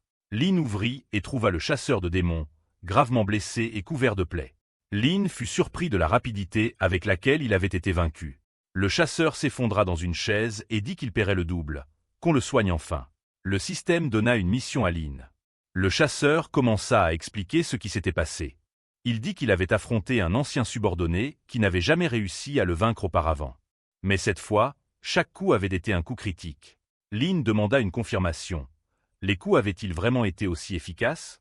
Le chasseur le confirma. Il était sûr que cela avait quelque chose à voir avec la tête chauve brillante de l'homme. Il ne pouvait pas s'empêcher d'être aveuglé par celle-ci. Il croyait que l'homme avait enchanté son cuir chevelu avec une sorte de bénédiction sacrée. Puis il dit quelque chose d'alarmant. S'il découvrait un jour qui avait donné cette potion au chevalier, il le déchirerait en morceaux. Lin paniqua interierment. Il devint évident que le chevalier à qui Lin avait vendu les potions était le même que celui que cet homme avait combattu. Il devait rester calme. Heureusement, le chasseur ne s'en était pas encore rendu compte. Quelques instants plus tard, Lin annonça que le traitement était terminé. Il proposa des potions de guérison à 200 pièces chacune. À ce moment-là, le chasseur aperçut une bouteille familière sur la table. Il la reconnut immédiatement. Elle ressemblait exactement à ce que le chevalier chauve avait bu. Il fixa Lin du regard. Lin fit semblant de ne pas comprendre, demandant de quelle bouteille il parlait. Le chasseur n'y crut pas. Il accusa Lin de mentir et dit qu'il avait clairement vu cette même bouteille. Lin fit encore l'idiot, mais admit finalement que oui, le chevalier était venu dans sa boutique et avait été très généreux. En fait, il affirma que le chevalier avait payé 10 000 pièces pour ses potions. Le chasseur fut stupéfait. Quel genre de potion coûtait autant? C'est alors que Lin lança son argumentaire de vente. Il présenta la nouvelle potion incroyable de coups critiques, exclusive et efficace, capable de vaincre à la fois les monstres et les rivaux du marché. Le chasseur ne s'intéressait pas à son marketing. Il voulait juste savoir pourquoi Lin aidait une créature sombre comme le chevalier. Lin se defendit. D'abord, il ne connaissait pas la cible du chevalier. Ensuite, l'homme payait généreusement. Troisièmement, peut-être qu'au lieu de riposter, le chasseur devrait rendre l'appareil et acheter lui-même quelques potions. Le chasseur lâcha Lin, relâchant sa prise sur son col. Mais il admit qu'il n'avait pas le choix. Il avait besoin du même genre de pouvoir. Lin annonça rapidement le prix, 2000 pièces de crâne par potion. Mais parce qu'ils étaient amis, il offrit une remise de 20%, 1600 chacune. Le chasseur n'avait pas l'air content. Il sortit son arme et menaça de tuer Lin et de tout prendre. Lin fit semblant d'être blessé. Il rappela au chasseur qu'ils étaient de la même race et qu'ils avaient un lien profond. C'était à cause de cette amitié qu'il offrait la remise. Il saisit même la main du chasseur de manière dramatique, jouant la victime. Le chasseur lui dit d'arrêter son jeu. Finalement, le chasseur céda. Il exigea les mêmes potions que le chevalier avait reçues et ajouta que l'argent ne posait aucun problème. Lin rassembla rapidement 10 potions critiques, plus le tonique de guérison qu'il venait d'utiliser. Il factura un total de 16 900 pièces et suggéra d'arrondir à 17 000. Le chasseur paya et s'en alla en trombe. Lin sourit, heureux d'avoir accompli une autre mission du système. Il avait fait fortune. Puis il s'arrêta. Si plus de gens continuaient à utiliser cette potion, tout le monde deviendrait chauve. Il imagina un nouveau plan, acheter une potion de dégâts critiques et obtenir une greffe de cheveux gratuite. Une nouvelle idée d'entreprise était née. Pendant ce temps, le chevalier chauve était toujours à la chasse. Il savait que le chasseur était proche, gravement blessé et non loin de l'endroit où il s'était battu pour la dernière fois. C'était sa meilleure chance de gravir les échelons du monde obscur. Il avait attendu des centaines d'années pour ce moment. Alors qu'il se préparait à attaquer, il remarqua quelque chose qui brillait derrière lui. En se retournant, il fut choqué. Le chasseur avait maintenant aussi une énorme tête chauve, brillant tout comme la sienne. Le chevalier demanda si c'était vraiment lui. Le chasseur confirma. Il avait embrassé la calvitie et augmenté son pouvoir. Il dit que le chevalier n'était pas le seul à pouvoir briller. Le chevalier répondit que sa lueur était plus forte, augmentant sa luminosité à 300 lumens. Le chasseur répliqua en augmentant son éclat à une fréquence encore plus élevée. Bientôt, ils rivalisaient pour voir quelle tête chauve brillait le plus. Le chevalier atteignit 400 lumens. C'était un concours ridicule. Finalement, le chasseur frappa avec son épée, déclarant la partie terminée. Il exigea de savoir pourquoi le chasseur de démons l'avait copié et l'accusa de voler son style. Leur duel recommença. Cette fois, deux guerriers chauves et rayonnants combattant sous un ciel lumineux. De retour à la boutique, Lynn obtint une nouvelle réussite en tant que vendeuse de potions. En plus de cela, il a atteint le niveau 6 et débloqué quelque chose de nouveau. Le mode vision. Il était perplexe. À quoi servait donc cette fonction vision? Le système expliqua que c'était une sorte d'espace illusoire. Un monde reflétant tout ce qui avait existé dans le royaume des ténèbres pendant des milliers d'années. À l'intérieur, il pouvait communiquer avec d'autres créatures. Lynn trouva que cela ressemblait à être à l'intérieur d'une conscience partagée ou d'une dimension mentale. Le système ajouta qu'à chaque fois qu'il y entrait, cela coûtait 500 pièces de crâne. Il grimaça devant le prix. Ce n'était pas donné. Mais il avait gagné beaucoup d'argent ce jour-là. Alors il se dit pourquoi ne pas essayer? Il activa le mode vision en cliquant sur une petite icône en forme d'œil. En un instant, il fut transporté dans un vaste vide vert. Tout était immobile et étrange. Il demanda à voix haute si c'était vraiment le mode vision. Le système le confirma et ajouta que cet endroit précis était connu sous le nom de 11e abîme, zone numéro 900. Dans cette région, un être suprême régnait, et personne n'était autorisé à combattre. Lynn jeta un coup d'œil vers un œil massif flottant dans les airs. Était-ce le soi-disant Dieu suprême qui observait tout? Par curiosité, il demanda au système s'il avait un lien avec cet être. Le système le nia fermement, affirmant qu'il n'y avait aucune relation. Puis, de manière aléatoire, il le récompensa avec 1000 pièces. Méfiant mais intéressé, Lynn reçut une rune magique sur son bras. Le système le prévint de rester caché. Si une créature découvrait sa véritable position, cela pourrait être dangereux. Il transféra alors 1000 pièces dans son profil vision.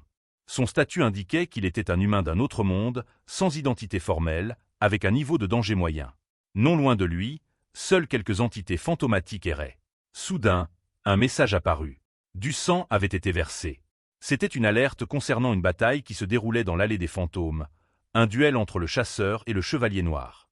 Les spectateurs étaient invités à payer 20 pièces pour regarder. Curieux, Lynn demanda comment cela fonctionnait. Pouvait-il vraiment recevoir des mises à jour en temps réel comme ça?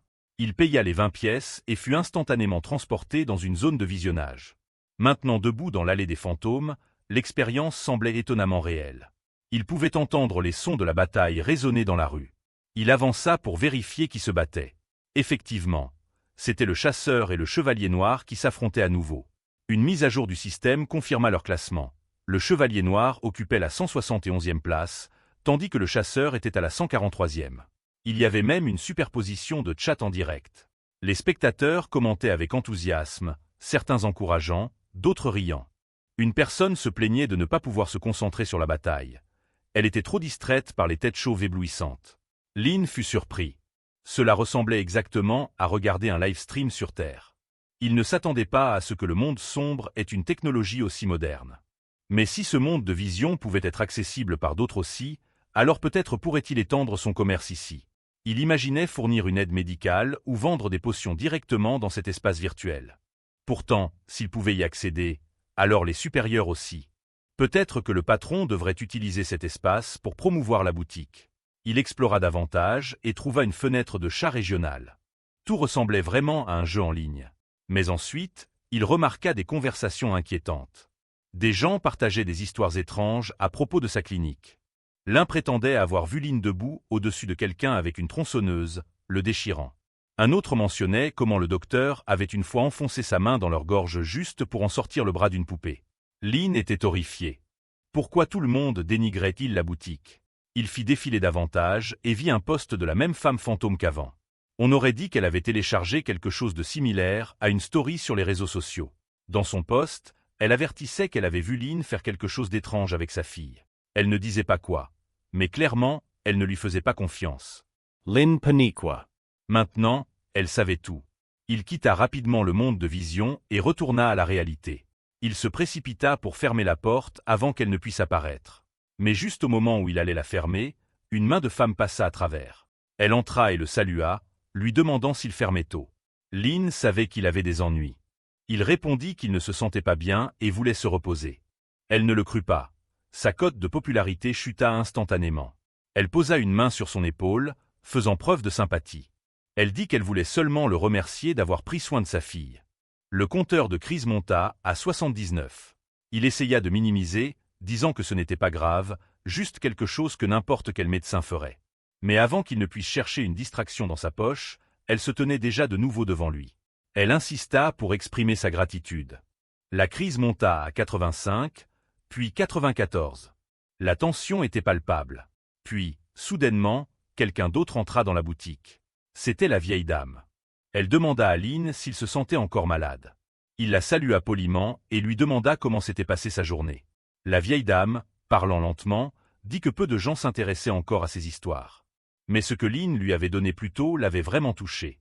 Il la remercia et dit qu'il avait d'autres objets intéressants, lui montrant les échantillons de cheveux qu'il avait recueillis du chasseur et du chevalier. Elle demanda s'il était celui qui avait rasé la tête de ces deux hommes chauves qui venaient de se battre. Lynn confirma, les appelant des clients fidèles. La vieilla dame sembla impressionner.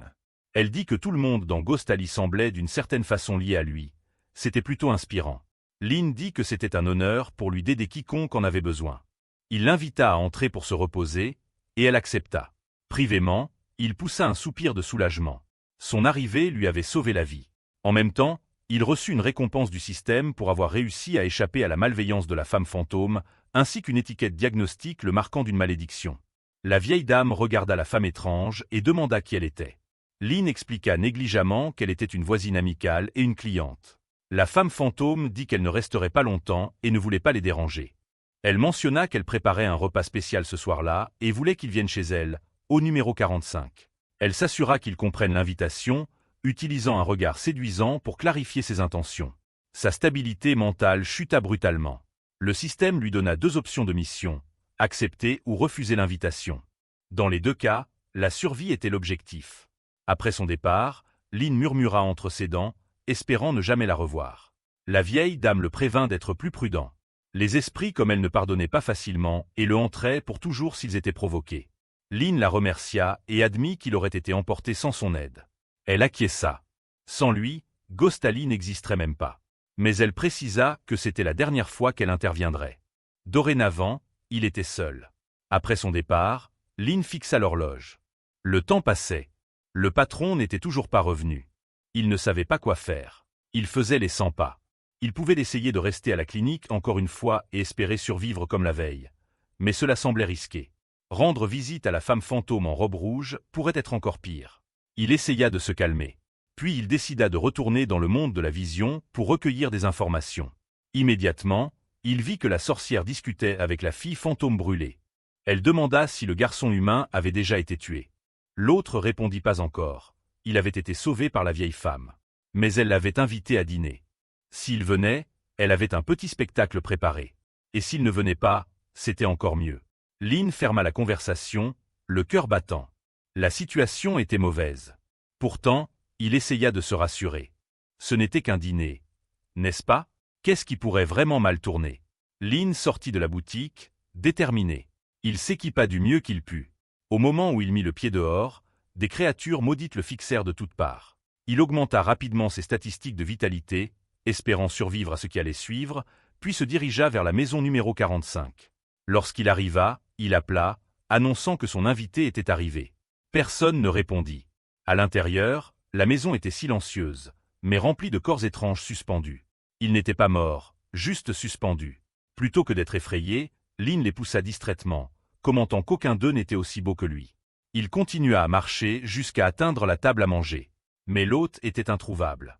Ce qu'il ne savait pas, c'était que quelqu'un l'observait à travers un miroir. Depuis son espace caché, la sorcière annonça à ses compagnons que leur invité était arrivé. Le docteur était là. Et maintenant, il était temps pour eux de le rencontrer. Dans la version du royaume des ténèbres d'un chat en direct, la poupée de sang exprimait des doutes sur le fait de tuer Lynn.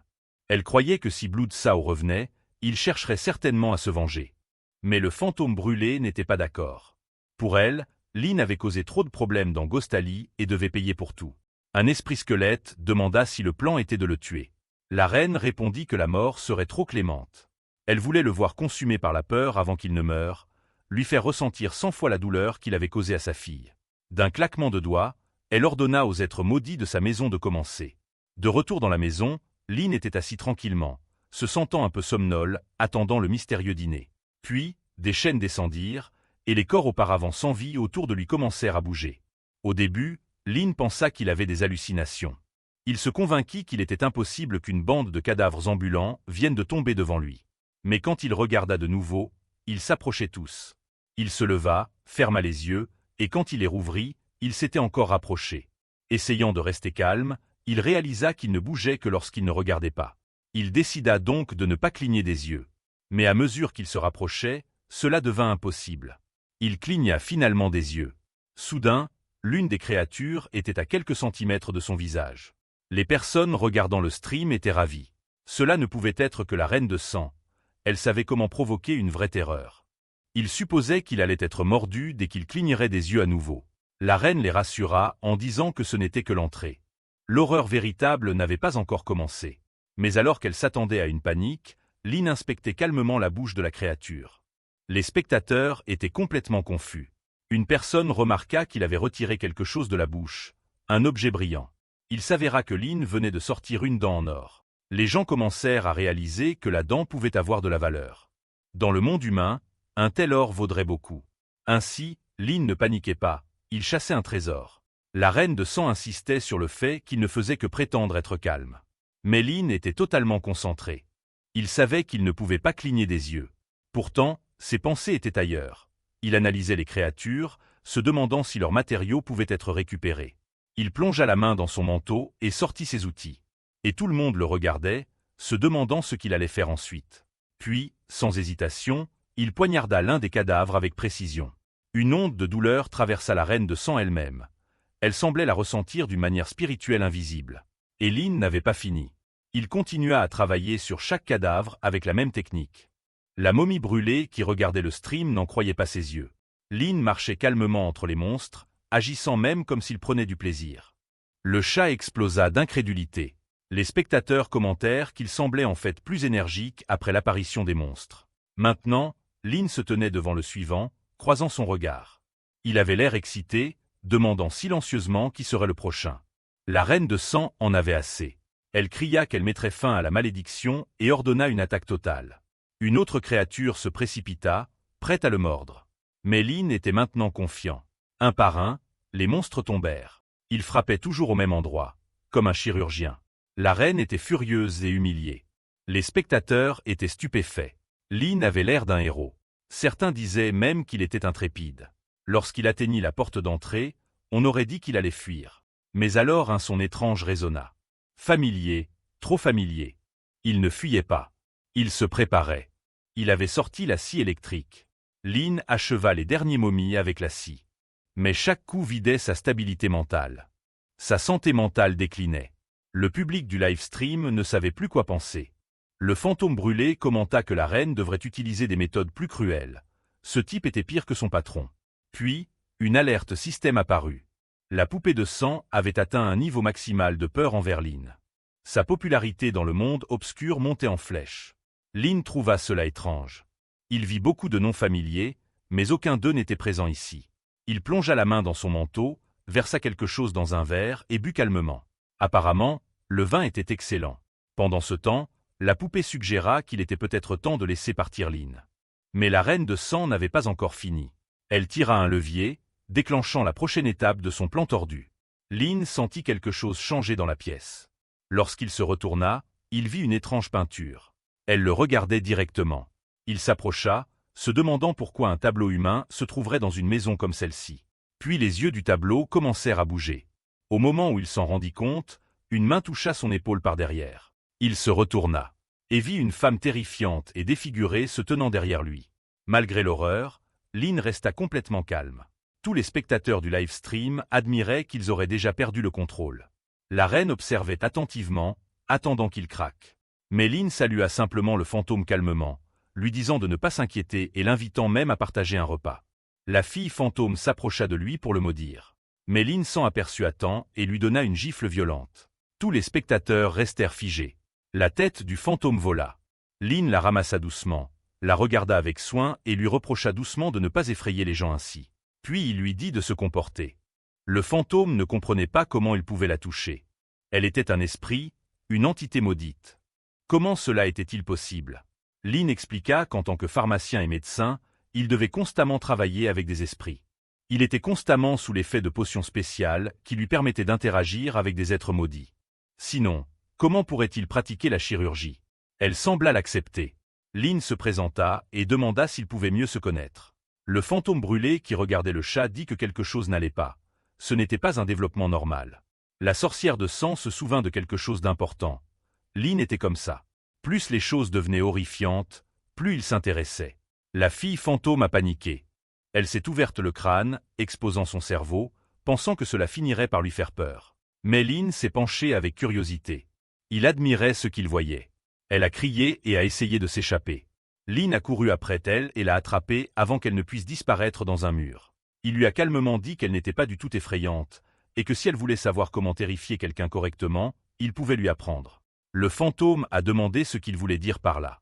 Lynn a expliqué qu'il allait lui montrer comment effrayer quelqu'un de la bonne manière. Il a pris sa main et l'a posée sur sa poitrine, demandant si elle pouvait sentir le battement du cœur. Ce qu'elle tenait, a-t-il dit, c'était son cœur. Les fantômes qui regardaient ont halté. Sa santé mentale a encore chuté. Il a rapproché son visage du sien et a continué à enseigner. Pour vraiment effrayer quelqu'un, a-t-il dit, il faut nourrir la peur dans son cœur lentement. Construisez la sensation, faites que la victime se sente piégée. Puis, lorsque la peur atteint son apogée, vous devez croiser les yeux et créer l'illusion que le cœur est arraché du corps, si vivement qu'il semble se trouver devant eux. Elle est restée figée, fixant, incapable de parler. Même la reine était visiblement secouée. Au climax de la scène, Lynn lui a fait une grosse frayeur. À travers le royaume, les niveaux de santé mentale ont chuté. Les gens ont commencé à paniquer et à couper leur connexion vision. De retour dans la maison, le fantôme a poussé un cri strident. Les spectateurs restants se sont déconnectés. C'était trop. La reine a été suppliée d'arrêter. Lynn a finalement révélé que ce n'était pas vraiment son cœur. Il appartenait à un démon sans visage qu'il avait précédemment récolté. Il lui a demandé comment elle avait trouvé la démonstration. Il a expliqué qu'elle venait d'apprendre les véritables éléments de la peur, les images, le son et le facteur surprise. Il la regardait avec fierté. Mais elle tremblait, pleurait, le suppliant de ne pas s'approcher davantage. Lynn reçut une autre notification système. La poupée de sang avait atteint un niveau d'horreur absolu envers lui. Et maintenant, même le fantôme chauve et la momie brûlée étaient terrifiés à l'extrême. Lynn ne comprenait pas ce qui se passait. Il remarqua des points d'expérience venant de toutes sortes de personnes étranges. Il commençait à avoir l'impression d'être la vedette d'une émission de télé-réalité bizarre à l'intérieur du monde de la vision. Pendant ce temps, la petite poupée suppliait la reine de sang de mettre fin au live stream. Elle disait que rien n'avait plus de sens et insistait sur le fait que Lynn n'était pas normale. Un autre spectateur, le maniaque squelettique, rappelait à la reine qu'elle avait promis d'effrayer Lynn, mais ce sont les spectateurs qui étaient maintenant effrayés. La reine frappa la table de frustration. Il était censé être embarrassé, mais d'une certaine manière, c'était elle qui était humiliée. Elle décida avec colère de couper le stream et de s'occuper de Lynn elle-même. Elle promit à tout le monde qu'ils auraient bientôt des nouvelles de sa mort. La momie l'encouragea, lui disant de ne pas hésiter, de l'attraper et de le finir. La reine affirma qu'elle décorerait sa porte d'entrée avec sa tête. Son corps se transforma en une forme liquide, et elle glissa à travers le plafond comme de l'encre noire. Apparaissant en bas, elle déclara qu'elle avait toléré Lynn assez longtemps. Il était temps d'en finir. Un de ses serviteurs fantômes essaya d'expliquer que Lynn s'était lassé d'attendre et était parti à sa recherche. Elle le vit passer devant la fenêtre et se hâta de l'intercepter. Lorsqu'elle le rattrapa enfin, Lynn se tenait là, tenant sa fille dans ses bras. Elle exigea immédiatement qu'il pose la fille. Lynn lui rappela calmement qu'elle l'avait invité à dîner et qu'il n'avait même pas encore eu de repas. Tout ce qu'il avait eu, c'était une frayeur. La reine n'était pas d'humeur à bavarder. Elle l'accusa d'avoir déformé l'apparence de sa fille et de prétendre que la transformation reflétait sa beauté et sa gentillesse. Elle voulait qu'on le déchire. Lynn, imperturbable, leva 3 doigts et dit qu'il n'avait rien fait de malveillant. Mais à ce moment précis, un éclair frappa. Quelle ironie, juste au moment où il faisait sa promesse. Elle s'approcha, et Lynn recula en trébuchant sur le lit. Il admit rapidement. Oui, il avait changé la fille. Mais il la supplia de comprendre qu'il n'avait jamais voulu faire de mal. La reine l'accusa de mentir à nouveau. Lin essaya d'expliquer. L'enfant était dans un état terrifiant, à peine reconnaissable. Il craignait même que le père têtu ne la reconnaisse pas. Tout ce qu'il avait fait, c'était pour aider. Le niveau de crise montait rapidement, déjà au-delà de 97. Lin leva les mains et dit qu'il se rendait. Mais il voulait avoir la chance de s'expliquer. Elle le laissa parler. Il avoua qu'il avait été terrifié au début. Sa fille avait l'air d'un monstre, et il pensait qu'elle allait le tuer. Alors, par peur et par curiosité, il avait essayé d'améliorer son apparence, de créer quelque chose de beau. Cela l'a poussé à bout. Elle lui cria dessus. Alors il avait utilisé son enfant comme cobaye. Elle se jeta sur lui. Lin évoqua rapidement ses relations, essayant de gagner du temps. Il lui rappela qu'il était médecin, et que beaucoup de personnes influentes lui étaient redevables. Si elle le tuait, elle viendrait se venger. Il mentionna 2 noms familiers, les hommes chauves qui s'étaient battus plus tôt. Elle ricana. Il parlait du chasseur de démons et du chevalier noir, comme s'ils étaient ses amis. Il plongea la main dans son manteau et sortit 2 revolvers. Elle se figea. C'étaient les armes précieuses du chasseur. Il expliqua qu'ils étaient de la même race, et que le chasseur lui avait confié les armes pour les urgences. Si Lin tirait un coup, le chasseur accourait à son secours. Il ajouta que le chasseur n'était pas loin, juste de l'autre côté de la ruelle. Pour renforcer son histoire, Lin sortit une mèche de cheveux. Il dit qu'elle venait du chevalier noir, un bon ami à lui. Le chevalier lui avait donné comme talisman protecteur, en l'avertissant qu'il était maudit. Si quelqu'un essayait de blesser Lin, les poils de poitrine du chevalier réagiraient, et cela signifierait des ennuis pour l'attaquant. La reine commença à douter d'elle-même. Elle avait combattu les 2 hommes et savait à quel point ils étaient forts. Quiconque s'était rasé la tête et avait survécu devait vraiment avoir des connexions. Mais ensuite, elle s'énerva de nouveau. Elle l'accusa de mentir. Comment 2 ennemis jurés comme le chasseur et le chevalier pouvaient-ils être tous 2 ses amis? Lin ricana et laissa entendre qu'elle ne connaissait pas toute l'histoire. Il affirma que, malgré leur apparence de rivaux, les 2 étaient en réalité des amants, se battant constamment et retombant amoureux. Alors même qu'ils parlaient, les 2 guerriers chauves aux extrémités opposées de la ruelle commencèrent à éternuer, se rejetant mutuellement la faute d'une sorte de malédiction. De retour dans la pièce, Lin devint plus confiant. Il lui rappela qu'elle ne connaissait même pas son maître, Blood Sao, le boucher légendaire du monde souterrain. Il était le seul apprenti. Si elle le tuait, qui savait ce que ferait Blood Sao? Il ajouta que la vieille femme de Ghostali le traitait comme son propre petit enfant. Si quelque chose lui arrivait, elle ne le lui pardonnerait pas. La reine se sentait submergée. Elle voulait le tuer, mais son réseau de connexion compliquait les choses. Puis Lin sortit une petite pierre. Il lui dit que c'était un éclat de la dent d'une créature abyssale, le même type qui avait dévoré des quartiers entiers quelques jours auparavant. Elle se souvint de ses bouches monstrueuses. Même les créatures de haut niveau fuyaient devant elle. Elle était stupéfaite. Comment Lin avait-il survécu à une telle chose, et en plus réussi à en prélever un morceau? Lin expliqua la vérité. La créature abyssale, connue sous le nom de chasseur de tête, était son ami. Il raconta alors une histoire. Il y a longtemps, un puissant souverain s'éleva dans le monde obscur. Avec sa vaste armée, il conquit des empires. Mais l'arrogance le rendit aveugle. Il tenta d'asservir un monstre de niveau racine. Cette erreur mit fin à tout. La créature anéantit tout son royaume en un jour. Il ne resta rien d'autre que des os. La couronne tombée devint un rappel, un avertissement dans tout le royaume obscur. Ne jamais s'en prendre à un chasseur de tête. La reine était désormais profondément bouleversée. Elle croyait pouvoir gérer la plupart des êtres, mais un chasseur de tête était d'un autre niveau. Elle serait traquée et effacée sans aucune chance de s'échapper. Lin resta calme, lui rappelant que bien qu'il fût faible, il avait des amis puissants. Et en tant que voisin, il n'y avait aucune raison de conflit. Ils pouvaient s'entraider, se soutenir, se protéger, peut-être même se réchauffer mutuellement.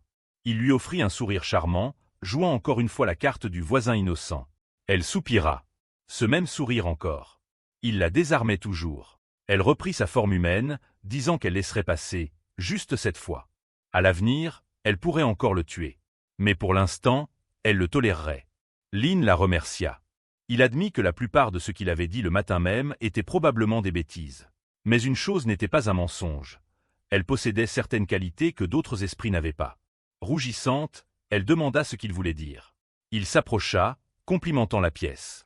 Malgré le désordre dans le reste de la maison, cette pièce était propre et confortable. Cela seul montrait son sens du soin. Elle essaya de faire semblant de ne pas s'y intéresser, disant que c'était juste quelque chose de simple qu'elle avait fait. Mais Lynn souligna les détails. Les chaises, les meubles, la fleur soigneusement placée. Aucun esprit ordinaire ne ferait cela. Et certainement pas garder une fleur non toxique en vie dans un endroit comme celui-ci. Elle rougit de nouveau, confuse. Il commença à augmenter les progrès stratégiques. Si tu as aimé ce résumé, n'oublie pas de liker la vidéo, de t'abonner à la chaîne et d'activer la cloche pour ne rien rater des prochains recaps de Manhwa.